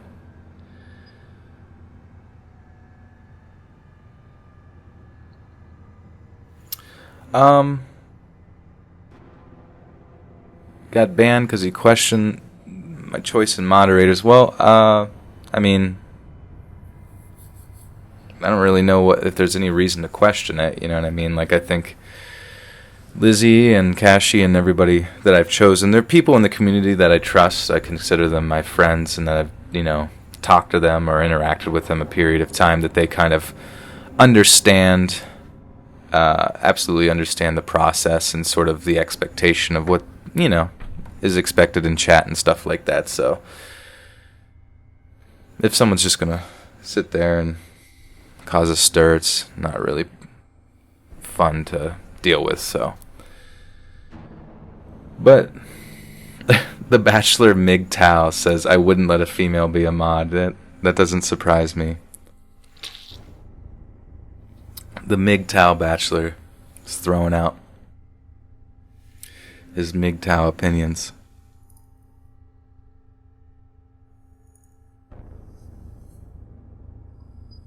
Insulation. Sorry, guys. I don't mean to get caught up in that anyways. It's honestly not a big deal. We're just chilling. Alright, Lizzie, yeah, we're not gonna start any sort of conflict at all. Let's just... Anyways, okay. Thank you, Venikins, for the Halloween request. I hope that was good. It was kind of interesting. Getting pushed down a hill.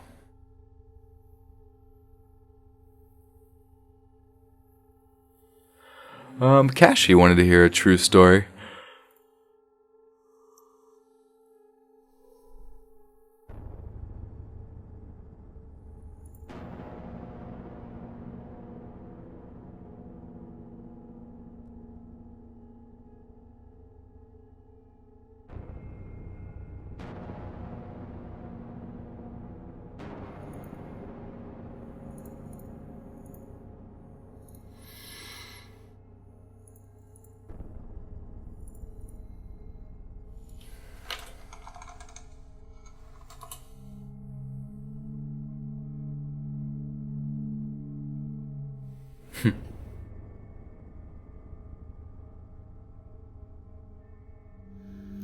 Oh, okay.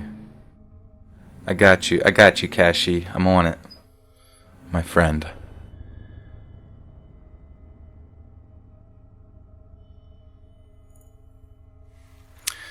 This happened about a year ago when I was visiting my family back home in the city from college during winter break.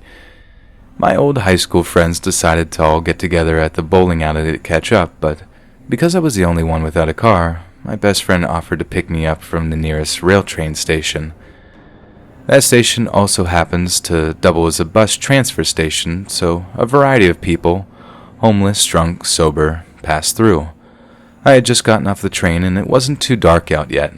Maybe 6ish, and I called my friend and told him to pick me up by the pick-up and drop-off area, which was just between the transportation hub and the parking structure. He told me it was going to be a 20-minute wait, so I stood waiting on the sidewalk. For some reason, there wasn't a lot of traffic coming into the pick-up and drop-off area, but there were 2 cars in the area, most likely waiting to pick up a relative or friend, just sitting in their cars on their phones. After a few minutes pass, I see 2 European men, late 20s maybe, stumbling around drunk towards the area. I didn't really think anything of it because I reasoned that they were most likely headed towards their car in the parking structure, but they kept getting closer to me. One of the guys started to catcall me in slurred words, saying baby and beautiful, and the other, soberer one, was sneering at me. Eventually I realized that they were not catcalling me from afar but walking to me, and after they got within 3 feet of me, I sped walk a few paces to the side. At this point, the more drunk guy starts cussing at me, saying I'm a fucking bitch, and laughing, but I just brush off the encounter when they stumble away. About 10 minutes pass, and it started to get dark, and one of the 2 cars that was waiting had driven away, so now there was only 1 car with an Asian guy waiting in the pickup and drop-off area with me, nobody else around. Then I hear a car screech and rapidly pull up to the pickup and drop-off area and the other car. And I get startled and we see this banged-up car roll down the windows. That's when I see that it was the same 2 guys before and realize they are purposely harassing me because the parking lot does not require them to go through the pickup and drop-off area. The car then pulls right up to where I am standing, and I see the car door open.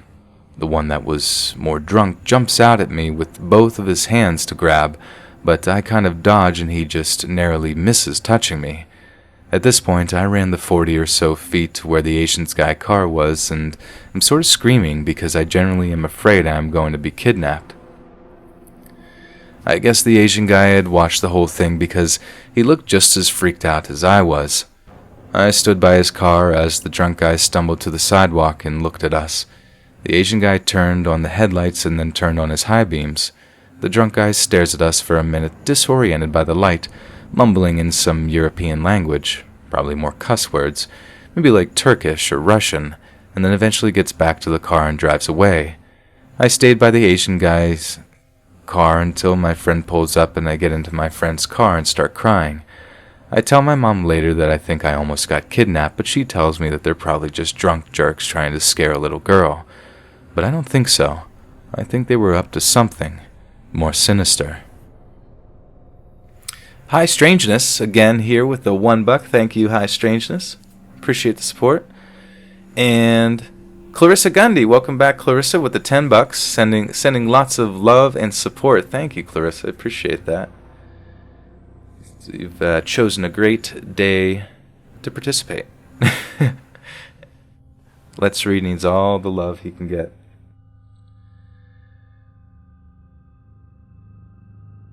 Bruh, let's not meet. A little bit of Monica. Gotta go. See everybody. It's been good. Yeah, take care, Monica. Hope you have a good one. Super Bart says, is this a re-upload? This is a stream, a live stream. Or is this story a re-upload? I don't think so. High Strangeness. Did you miss your story? I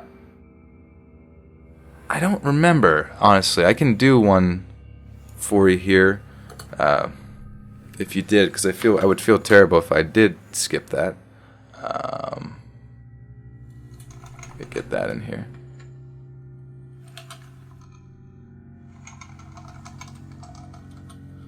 I forget High Strangeness. Did you have a specific one that you had requested?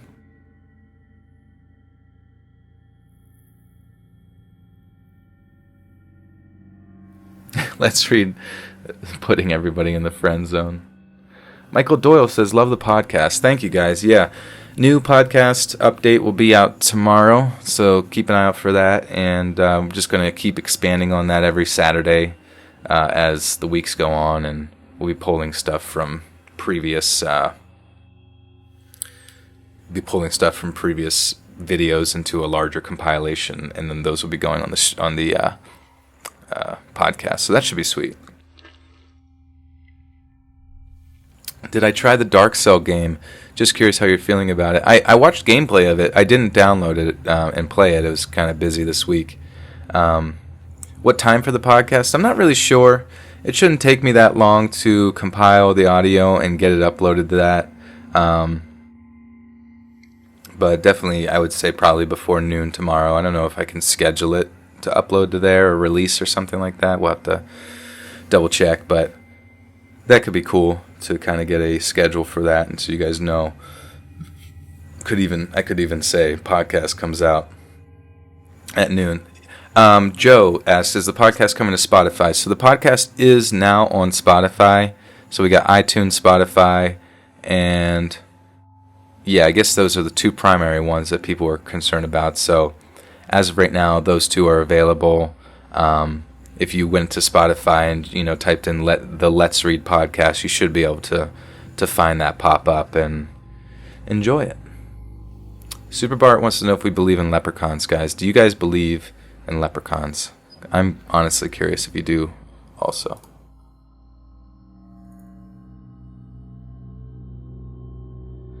Bachelor, it's not on SoundCloud. I'm not really sure. I remember asking someone about SoundCloud before if that was smart to put it on there, and they said no. I've heard of other people uploading my stuff to SoundCloud. I'm not really gonna pursue that, I guess. Hopefully, I'm not really sure exactly how SoundCloud works per se. I listen to music from there once in a while that someone links me, but yeah, I haven't used that in quite a while. The Let's Read podcast, like I'm reading yeah. It's kind of like the Joe Rogan experience. Something about that 4 syllables and the in the beginning, how just kind of summarizes the entire experience. How do you submit horror stories? You can submit them to my email at letsreadsubmissions@gmail.com, or you can submit them to the Reddit Let's Read Official, r Let's Read Official.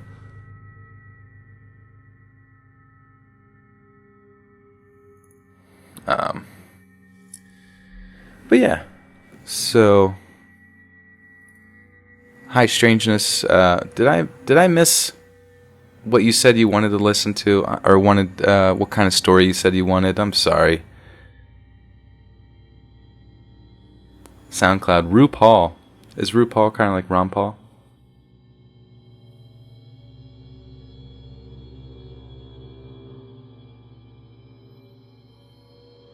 Jen Child. Hi, Jen. Welcome to the stream. With the 25 biggie ones. Biggie small ones. Jen, did you have a story type that you'd like to request?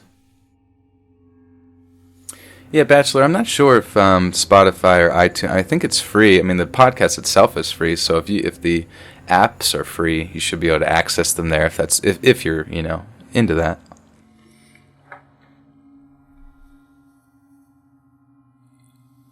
Ron Paul is a drag queen legend. That's cool.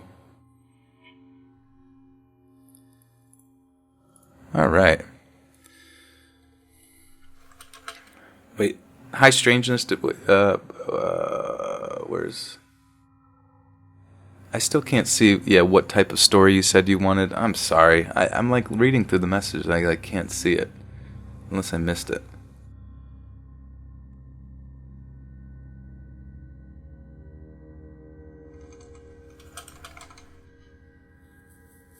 Thank you, Jen, for that. Appreciate it. You watched the Leprechauns movie. That does count, I would say.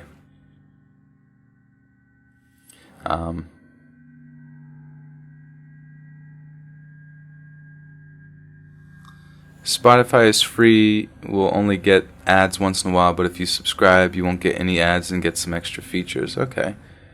A kid or two in the woods watching an occult. Oh yeah, strangeness. I do apologize. Yeah, I did read a story that took place in the woods. That's kind of like where I had done that, so I apologize. That was probably, I guess, like maybe a half hour ago or something. So my apologies. I was having trouble finding like an occult related woodland adventure with kids. But if you stumble across something, just email it to me. Like if it's something specific that you want to hear, I can definitely do that. And kind of like Shiny Magikarp had emailed me his, or Jalen rather.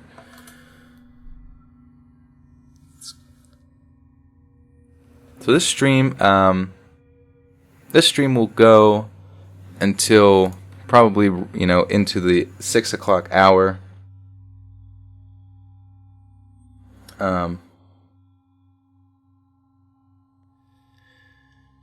There's a new video coming out around 7, so that should be sick. And usually what I like to do is just stream leading up to that.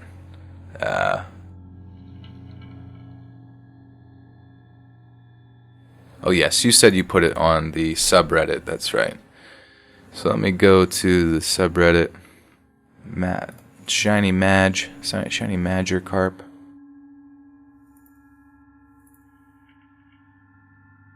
That's okay, Jalen. I think you said it was from a few days ago.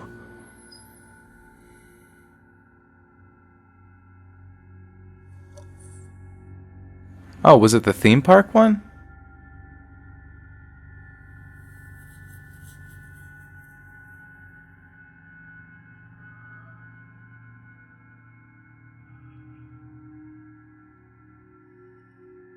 Okay, yeah. So if it was the theme park one, and it was about the Asian dude who was drunk wandering around. I feel bad. I actually read this.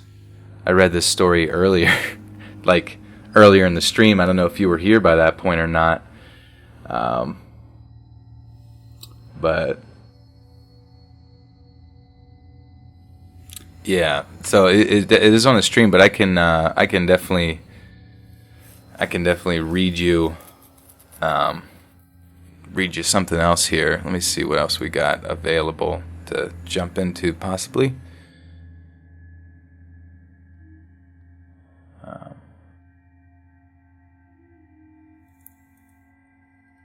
Do you guys want to hear? Maybe you could hear a taste of what's to come on today's video.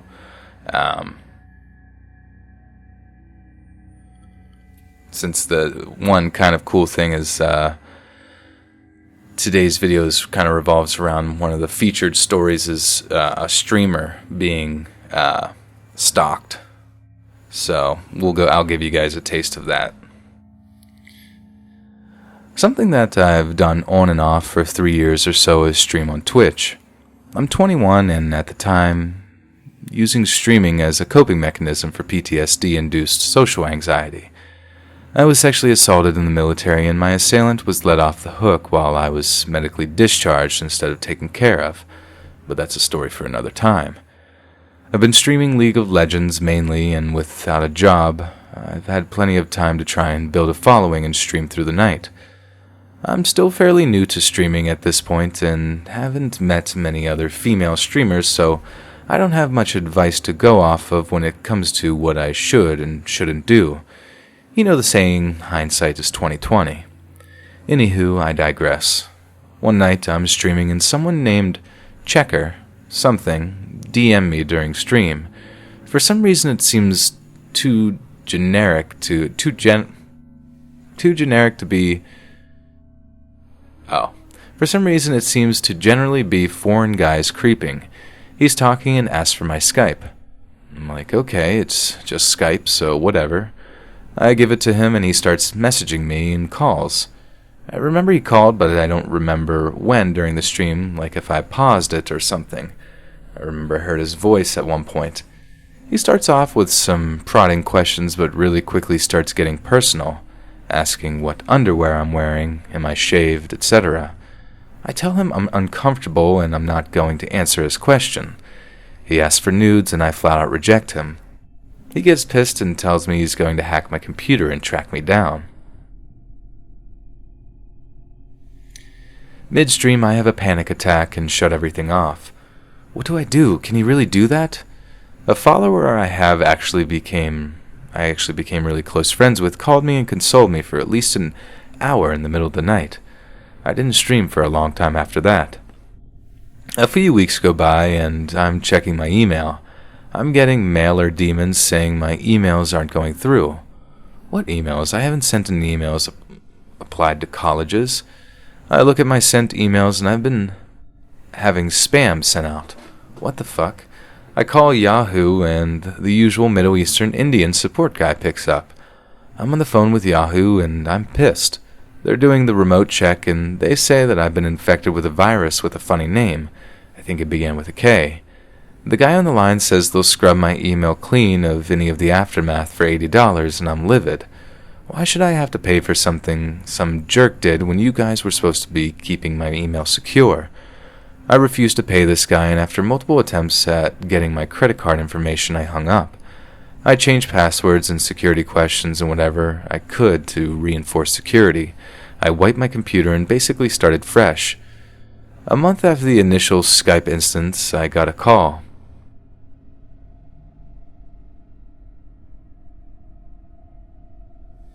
I answered. Hello? Hello?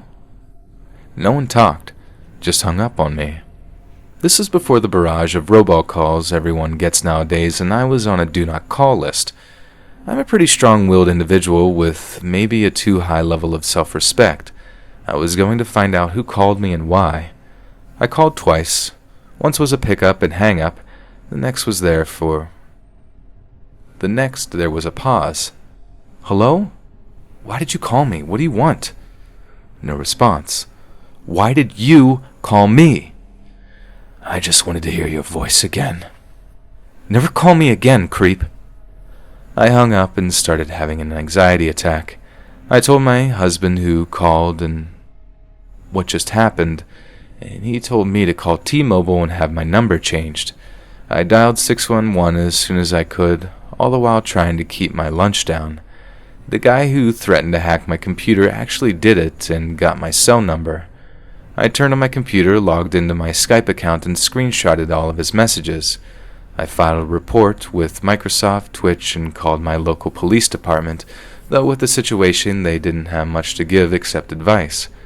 Microsoft assured me that they were taking this matter seriously and going to ban his account.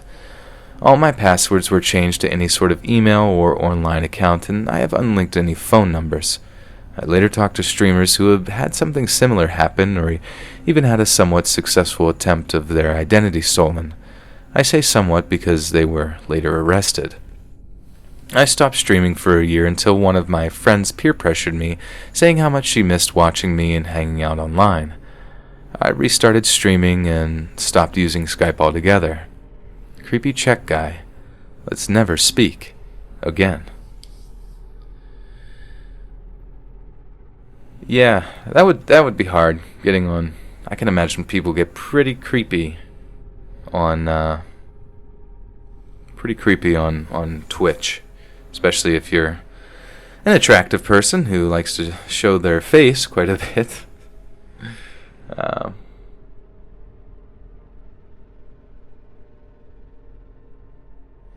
So Skype is easily hackable. That is interesting to know. And I did not know that. Yeah, this is why I don't show my face, because I don't want to have to pay Yahoo $60 to fix anything. Or Google either, that would be terrible.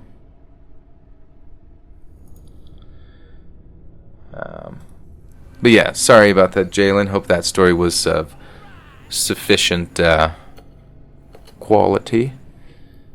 Vanakin's Art with the $2 says the origin of the Buttersock cult.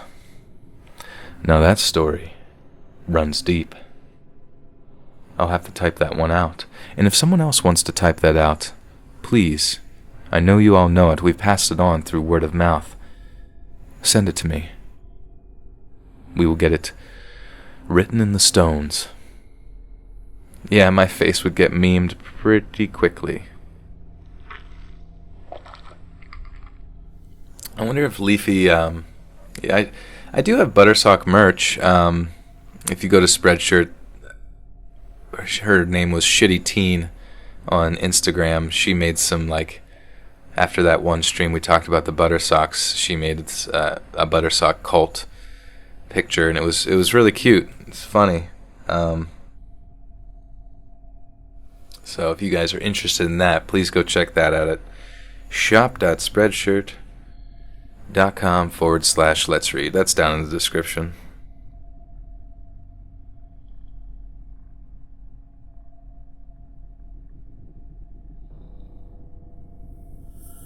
Does anyone have the like an iPhone and there's it's like a glitch. Basically every time you go to your text messages, it says that there's 2 text messages available, but or not available, but like present or whatever, but they're not there. I have no idea where those text messages are. They just don't exist. Now there's a spooky story. Ghost Texts by Stephen King. Stephen Kang. Honestly, you want to know why Apple is the worst... Oh, shit. Wait, I almost dropped it again. Apple is the worst company of all time because it's like before, I remember whenever I would have an iPhone or whatever, you know, it lasted for a while, and then maybe some things were not that great on it or something, so you would go into your store. I am with Verizon. Clarissa, you found me on Spotify. That's awesome.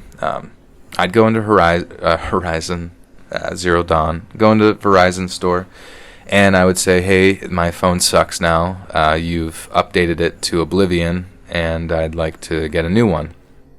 And they would say, that's perfect because you're due for an upgrade. It's going to be free, and you get not the best new phone, but you get like the second or third best new phone or some shit. And that to me seemed like logical sense. It's like, well, new phone, but it's a cool update and we're just, and I can just stay on this track now. But no, like, I remember I have a 6 Plus, or 6S Plus or some shit. And it was, as soon as I got it, I was like, this phone is pretty solid. Like, the battery life lasts, like, for me, when I first got it, it lasted like 48 hours, and I didn't need to charge it. And literally now, I could, like, it went through an update, and the second it went through an update, the battery life just automatically went to shite. And I don't understand how that's legal. How you can create a product and then update it, and it just immediately places it in a state of obsolescence. Kashi, if you bought the iPhone 8 Plus, I think you should be good for a little while. I think they actually care about people with the newer stuff. But if I wanted to get a, then if I go in and I'm saying like, hey, I can't even make it through my day without putting it on low power mode, which low power mode's amazing because it doesn't like eat your battery at all, or at least it makes it feel like it's normal or what it should be, and you can still use all your normal apps without any issue. I think it's just like applications running in the background, not like it really matters. But anyways, so then now if I have to go update my phone, I have an update, but it's like it doesn't cover really anything. I would have to get like a 7 or an 8 or an X, which is odd. It just skips to X. I don't know if there's a 9 or not, but like it's each one is literally like $700, and like the X is $1,000. Like $1,000 for a fucking phone. Like, who thought of that shit? And everyone who's just like part of the iPhone cult, which sometimes it's hard not to be, especially when you just had it for so long, you're used to it. It's just like, man, talk about a great way to screw people over legally. And then whenever they had that update or whatever, I remember hearing that there was, like, iPhone was giving out free battery, or like giving out cheap batteries. They weren't even giving out for free. They were giving out cheap batteries. So it was like, and they made a ton of money on just like selling cheaper batteries that they probably still made a profit from. So it's like, so you literally created the problem and then sold us the solution. Like that's kind of, I feel like, should be borderline illegal. And I think my phone's about to explode here. It just like catches on fire. Must kill Let's Read. He's speaking too much truth. Okay, so anyways, that's my old man rant for a little while. I'm going to read a story for Jen. Thank you, Jen, for your donation.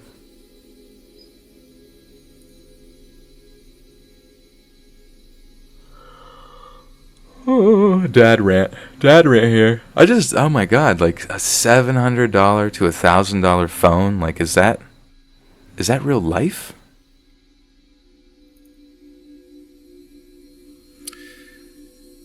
While this was now almost 16 years ago, I still remember every single detail about this encounter quite vividly. It was so random and so distinctly bizarre that I will never forget just what happened. I'm 20 years old at the time, and after visiting friends in college for the weekend, I found myself traveling home alone and taking a late train from Boston out to the suburbs where my car is parked. I'm running late and very concerned that I'm going to miss the last subway out of Boston. But gratefully, the train I needed pulled up quickly. I remember being annoyed at myself for creating stress with such an unnecessary close call, as I was definitely on either the very last or next to the last train out of Boston. And while I have friends I could stay with if I miss the train, I have to work in the morning and my phone is completely dead. Oh, I wonder if she got the update for her phone, and that's what anyways. The ride is long and slow, and there's hardly a soul on the train after we leave the immediate Boston area, which isn't odd seeing as how it's Sunday and after midnight. Halfway through the 45-minute ride, I doze off and jerk awake at hearing the blaring Braintree announcement, which is my stop. In my foggy state, I grab my bag and jump off the train, and the moment I realize I'm at the wrong stop, the doors close. Turns out, they were just announcing the train destination, not train stop.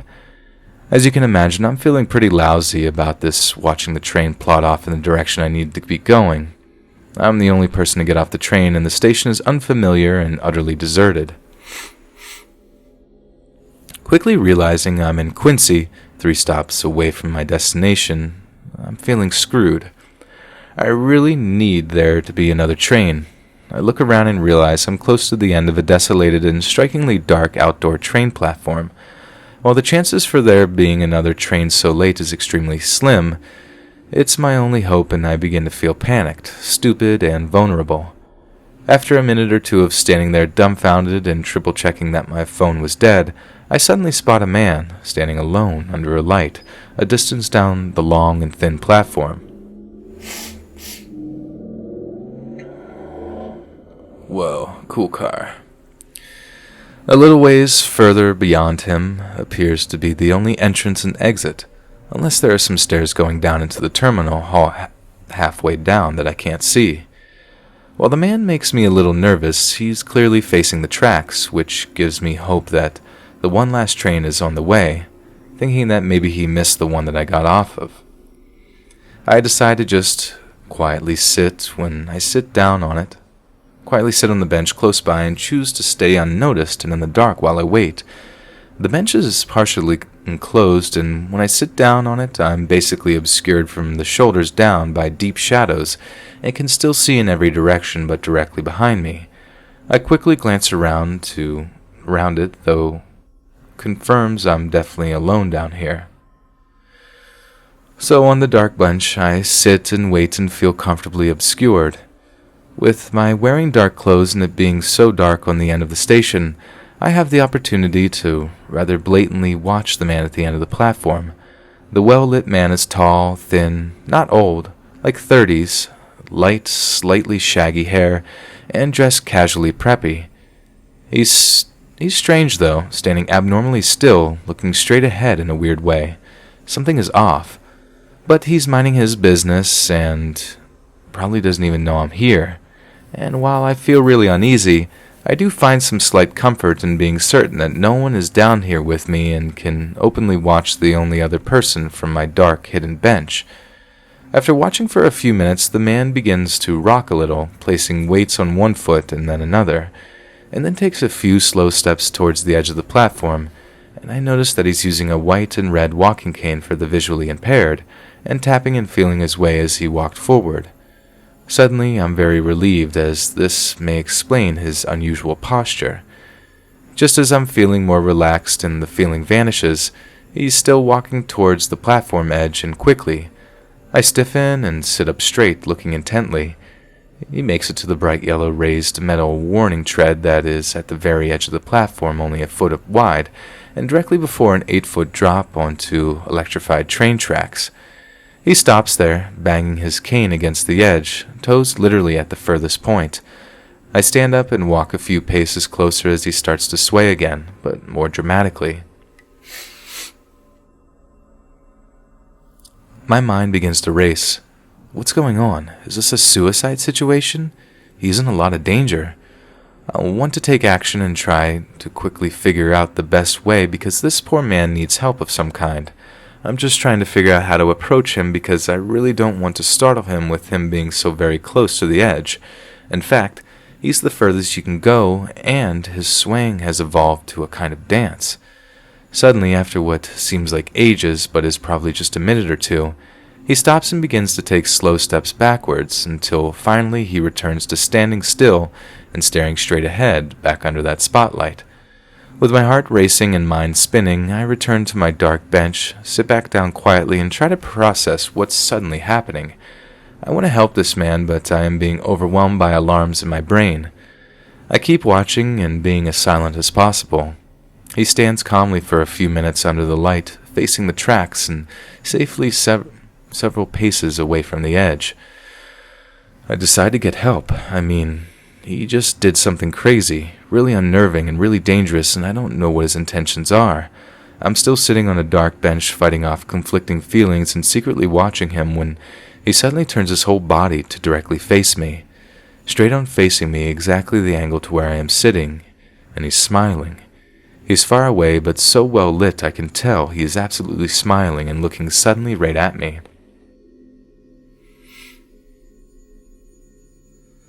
I'm completely startled and my jaw drops. My mind is now racing like crazy. He knows I'm here.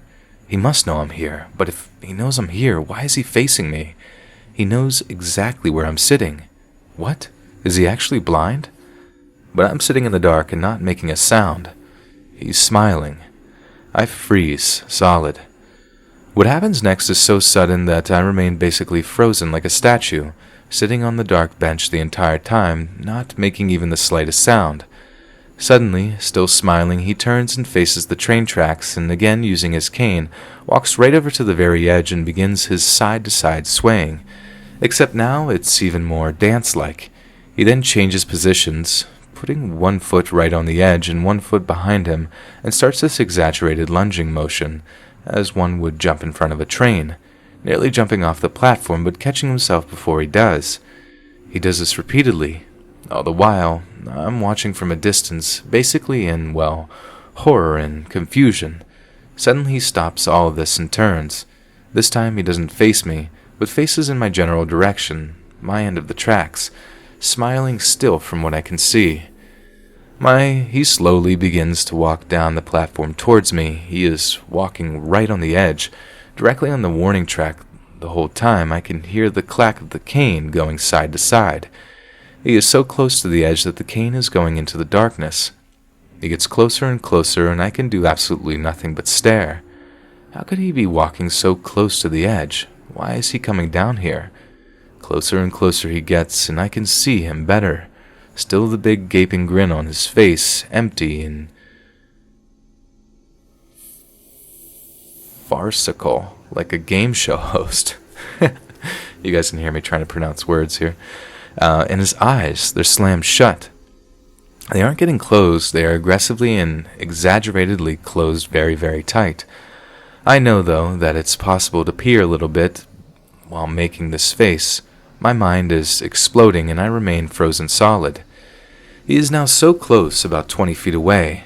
I am thinking that if I hang on just one more minute, maybe he'll walk right by me, and with him out of the way of the entrance, I can run and go get help.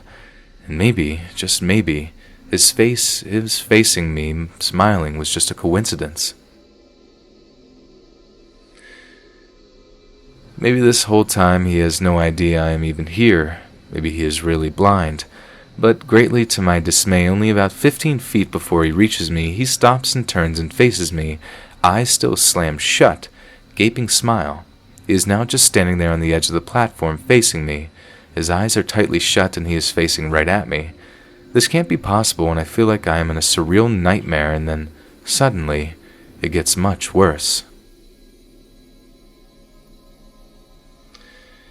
He starts making this weird, high-pitched, whimpering, moaning, feminine sort of laugh. He reaches for the zipper on his pants and unzips them while holding his cane. He pulls down his pants and underwear, exposing his penis, and then, while still facing me, starts jumping up and down, all the while continuing to do that soft, coy laugh. He then changes position and starts doing that jumping from foot to foot lunging motion that he is about to jump into the path of the train. Except now his movement comprised by his pulled down pants. He continues this, smiling, eyes shut, penis flopping around this way and that, and making that simpering laugh. All the while I'm sitting there in some kind of mesmerized horror state. Suddenly I hear the train rattling loud and approaching fast. In frozen horror, I'm both groveling in thanks to God and terrified that at the end of all of this true insanity, I am about to see someone commit suicide right in front of me or accidentally get hit by a train. Right as the train reached the platform and started slowing down, he returns to simply swaying again and takes a step back. Being the very last train of the night, every car seems to have some people on it. I knew immediately I was probably safe. The train stops and I sprint like hell down the platform, a few cars distance down, and jump on.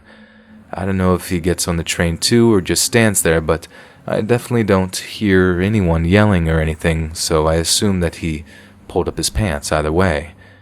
And so, once on the train, I sink into the seat, my mind thoroughly blown.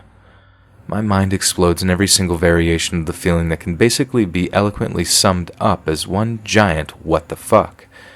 Gradually, at the end of all of that, I really do feel immediately safe, and I'm not further subjected to worrying about him following me off the train, if he got it, because if he even got on, because there's always other people getting off at Braintree. It was all just quite simply so odd and bizarre that I felt like after all these years sharing it, it's easily the closest thing to a nightmare that I've ever experienced. It was so weird, scary, surreal, and happened so quickly that it was almost like I coasted cleanly by being scared and just settled into a kind of hypnosis and unable to move. I'm not trying to be dramatic about it, I just don't know how else to describe it. Honestly, when I get on that train, I was just sitting there a bit tweaked, wide-eyed, and really honestly laughing in my head at the sheer shock of it all. The immense feeling of relief I felt when I boarded the train quickly changed any feelings of horror that of shock, disbelief, and gratitude.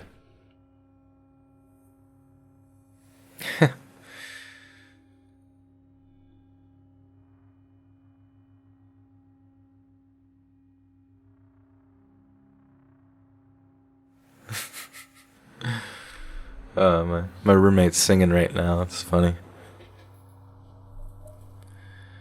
Well, that's just everyday life, guys, I suppose. As soon as he whipped out his wiener, I would have threw him right in front of that train. Or both me and him could have, in tandem, pulled our pants down, jumped in front of the train together, and maybe we did like a choreographed dance beforehand, like.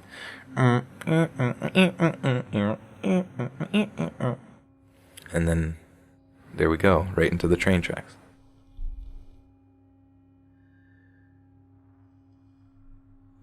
Oh man, yeah. Well, Jen, thank you for your donation. Beverly Hills Bukkake, that's pretty funny. Um, Ding ding. Ding ding dong, ding ding ding dong, ding ding ding dong. Well, guys, it's about 6:16. The story, or the next video, yeah, the butter sock dance. Ding ding ding ding dong. Oh yeah, I'm not trying to teach people how to. Don't do that. For legal purposes, I urge all of you never to do any of that. Especially pull your pants down in public. That will not end well. Or it could end really well, because that guy seemed to get away with it. I don't even know. I'm smoking crack, lol. It's funny because it's true. High strangeness. Crack. Yikes. I hear that crystallizes in your lungs and makes it kind of hard to breathe. Can you read the story about the girl who sold her socks for a dildo called the machine gun? I don't think I've ever heard of that one. Is that a real thing? Oh, high strangeness. I don't know whether to believe you or not anymore here. You're going to have to prove it. We're going to have to check your lungs. Is there crack in them? Is there crack in them lungs?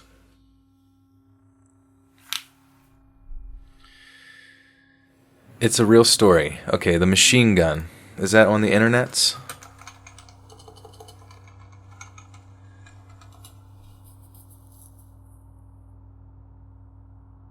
Do I ever make up a story and say it aloud as I go? I wish I was that good at improvisation.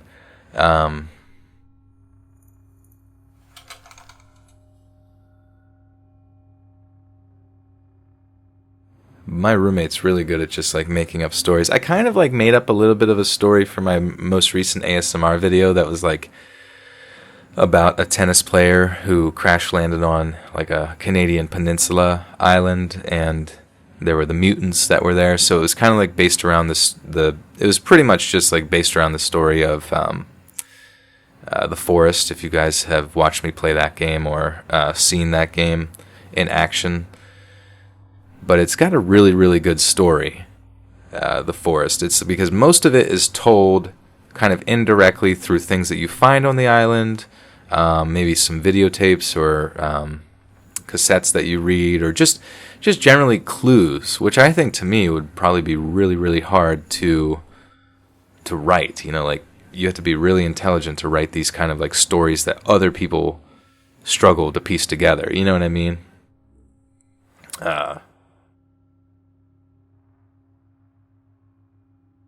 Canada, yeah. Let's Read just wants to come to Canada, crash land. However I can get there, Cashy, I'm getting there. As long as there's no cannibal mutants that will eat me. But yeah, if you guys haven't played The Forest, you should definitely check that out. That's freaking cool. So, what is this machine gun story? Because the shocking story of the worst machine gun ever made, you're going to have to tell me where. Make Pradeep say hi. Where is he? He's not in the room right now. He's off hunting a nap somewhere. Hunting pieces of string. Time is it for me right now? It is 6:20 on the East Coast. East Side.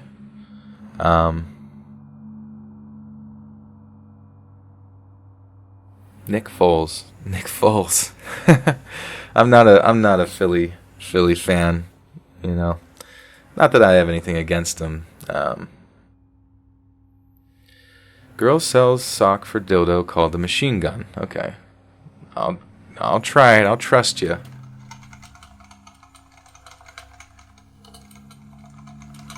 But if it doesn't come up immediately. Is it on Urban Dictionary?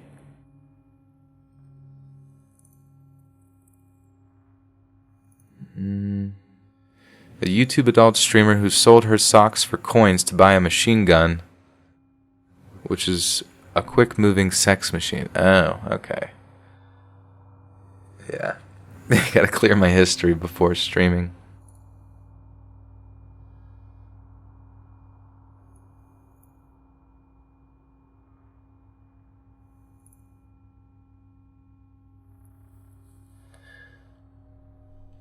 Yeah, I don't think my browser shows up right now, so I wouldn't even be able to share it with you, but or I think I have it blacked out.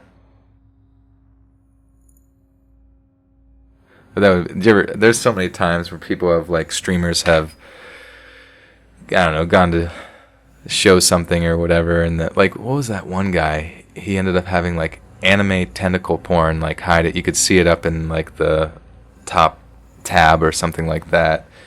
And then, like, Alex Jones, oh my god, that was the funniest shit ever. Like, someone had a meme where it was showing, like, Alex Jones going through his phone, or, like, it showed his phone next to him, and it showed, like, him going through his, like, many articles. The articles, they're everywhere here. I've got the papers.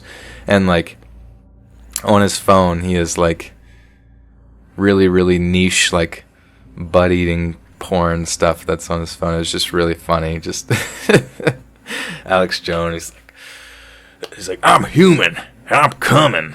He's just, I don't know. Alex Jones, like, people give him a lot of flack, but I think he's, like, one of the funniest people on the internet, just because he's the content king, man. He's a living meme. We must protect living memes at all costs. Do you guys have any favorite streamers as of current?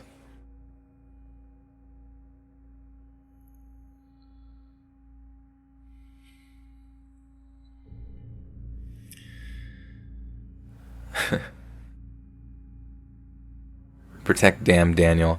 I don't know if I would protect Damn Daniel. I guess he doesn't need protecting. He was heralded within the media as, you know, this super cool, funny thing. But I mean, like, whenever a meme makes it onto Ellen, it's like Ellen DeGeneres or whatever, you're like, okay, I think we can safely assume this meme is more than dead. It's like whenever you see your, like, grandma, you know, dabbing at a wedding or something like that, and you're like, oh, Jesus Christ. How did we get to this? Yodel Kid? I would protect Yodel Kid. I have a lot more respect for Yodel Kid. I guess memes fluctuate in their value, and I'm sure just like any piece of art, they would be subjective to the beauty in the eye of the beholder. And I see a lot of beauty in gay frogs, Alex Jones, Infowars.com. The average lifespan of a meme, 24 hours. I briefly had a meme whenever I did a video. It was, what was it? Today I Fucked Up is like a subreddit, and I did some stories from that. And I just remember one of the like the kid like finished or something with his girlfriend, and then for whatever reason, like he was thinking about something. I forget the context, but he ends it and he's like, ooh, grandma. And like it's really, really funny. But like one of my followers like took that soundbite out of context, and I remember posting it to Twitter, and that was pretty hilarious. And I actually kind of wish I still had that. I'm sure if you guys scoured through my Twitter, you might be able to find that soundbite, and because I think I retweeted it, and I would love to use that as like a soundbite whenever someone donates. That'd be hilarious. Or I could just go back to that video and watch through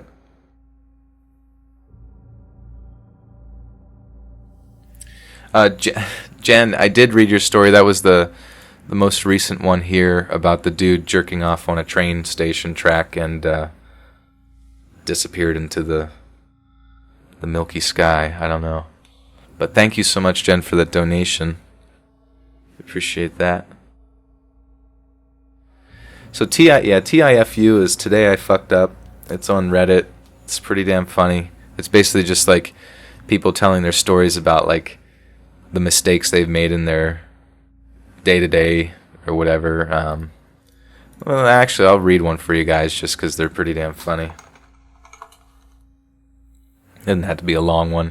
This will probably be the last story that I read, just so that we can. I still have some stuff I got to get done before I got to go help my landlord and all that this crap, and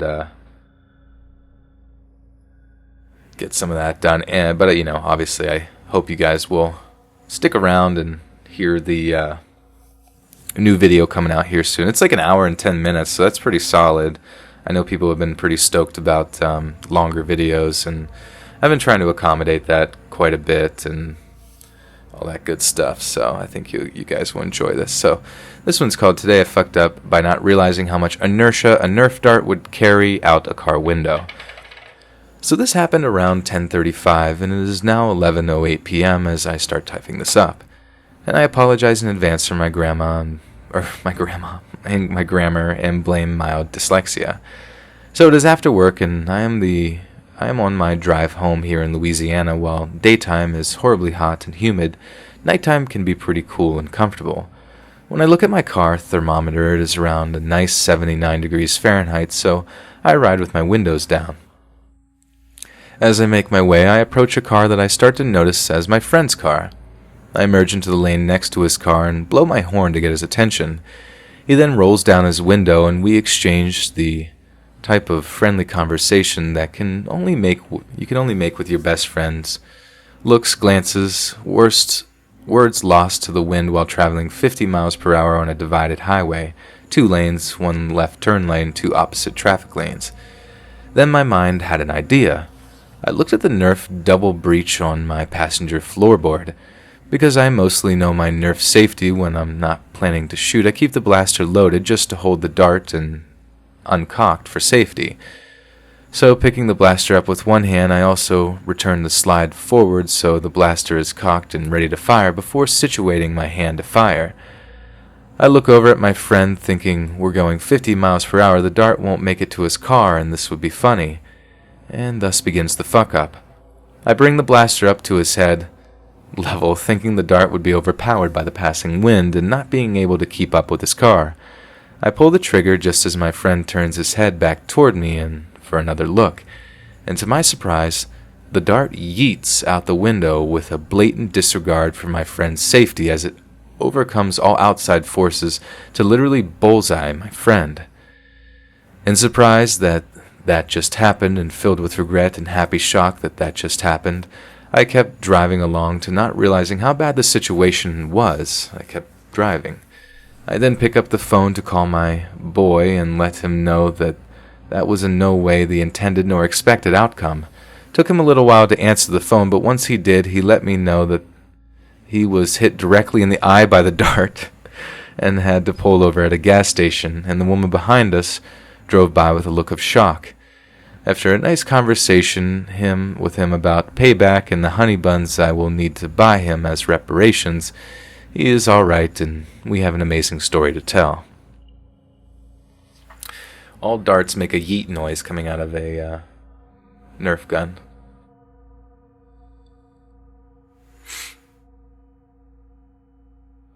Oh yes, go to Spooky Whispers channel. She's an ASMRist. If you guys are into ASMR, she's great, and she's an amazing mod.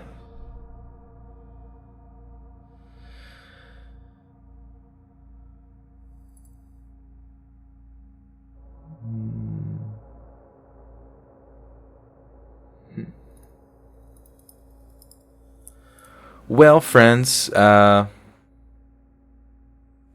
it's been fun. That was a little bit of a rough start. For the stream, but then we got things kind of on track. I appreciate you guys sticking with me through that.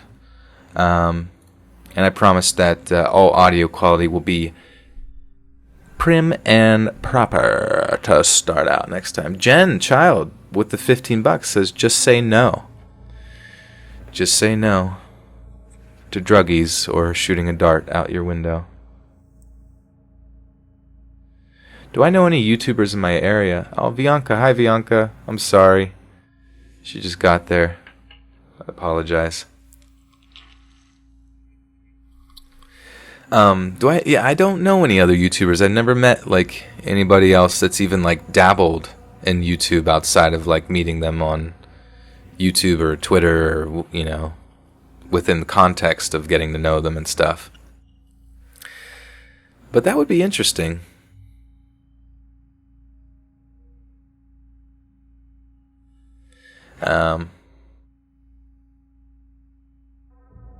Whoa, Kashi with $20 says, no, I'm going to miss streams for 2 weeks. No.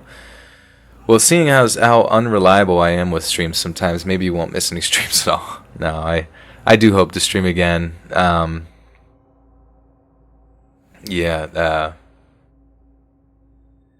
would be... I hope you have a good time wherever you're going. If you're going on vacation, 2 weeks is a nice little long getaway there, so that's pretty sweet. And thank you for the dono. Spooky Whispers, my next trip up there, let's go skiing. Are you gonna? Is that up to where I'm at, or were you speaking to someone else? Sorry. But yeah, guys, thank you so much for joining the stream. Thank you to everyone who donated. If you want to check this playlist out later on, it's what I do is it automatically uploads through YouTube. And oh yeah, Spooky Whisper, let's go skiing. I can't ski for crap, but I think I could figure out snowboarding maybe a little bit or something. We can make it happen. But yeah, the streams, they get posted automatically, and then basically what happens is I make them unlisted, so they're not like necessarily taking up space on the page as far as like visual space, and then they are listed on the stream's playlist, so you can find them there, and I have them dated and all that good stuff, so you can check that out. Also, check out the podcast. I guess I only really have the Apple one linked there, but if you go to any of the newer videos, there's the link for the Spotify podcast. And so Apple and Spotify podcast is up. I will be updating that tomorrow, which is great. Hi Strangeness says with $2 says, I will send you a story and pay. Sound good? Yeah, we can certainly do that. That'd be cool. Is that for this stream or is that for just personal use? You can just let me know. You also, if you guys ever want to get early access to the audio, I usually record like a day before or a few days before. And for $1 or more a month, you can have access, early access on Patreon. I actually saw somebody on Patreon just joined up for $10. So Infinite Beauty, yeah, thank you so much for that. That is very kind of you for the monthly support.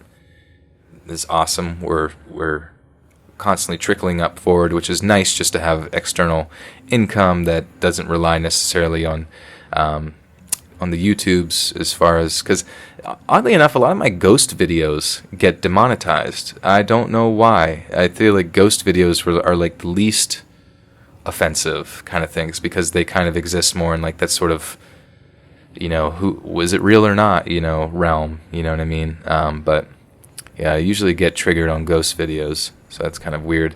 But yeah, if you got any stories or anything like that, make sure you submit them to my subreddit, reddit.com/r/Let's Read Official, or check out the other communities as well. Also, you can email it to me if you don't have Reddit to letsreadsubmissions@gmail.com. Yeah, demonetization is very haunting sometimes. It's kind of scares me. It does kind of scare me at times exactly what is going to happen with YouTube, but I'm trudging forward, and I honestly can't do it without you guys' love and support, so I appreciate you guys being here and supporting the stream. It really makes my life infinitely easier, and I really appreciate it. If you want to get some of those Buttersock merch going, be sure to check out the shop.spreadshirt.com/Let's Read, and you can buy some cool t-shirts or anything. Got the holiday coming up, so it's always exciting. And then be sure to follow me and stuff like that on Twitter and Instagram. Twitter is Let's Read Creepy, Instagram is Let's Read.official, and I will always post on there letting people know when I'm going to be streaming, or when new videos are coming out, and then just also a random spew of my terrible thoughts and ideas that just flow out of me at all times. Also, background music. As if you hope you enjoyed it, that was Iron Cthulhu Apocalypse. Be sure to check him out and subscribe. He makes awesome, like really long ass, dark ambient stuff that you can just chill and listen to and feel spooked out in your own personal time.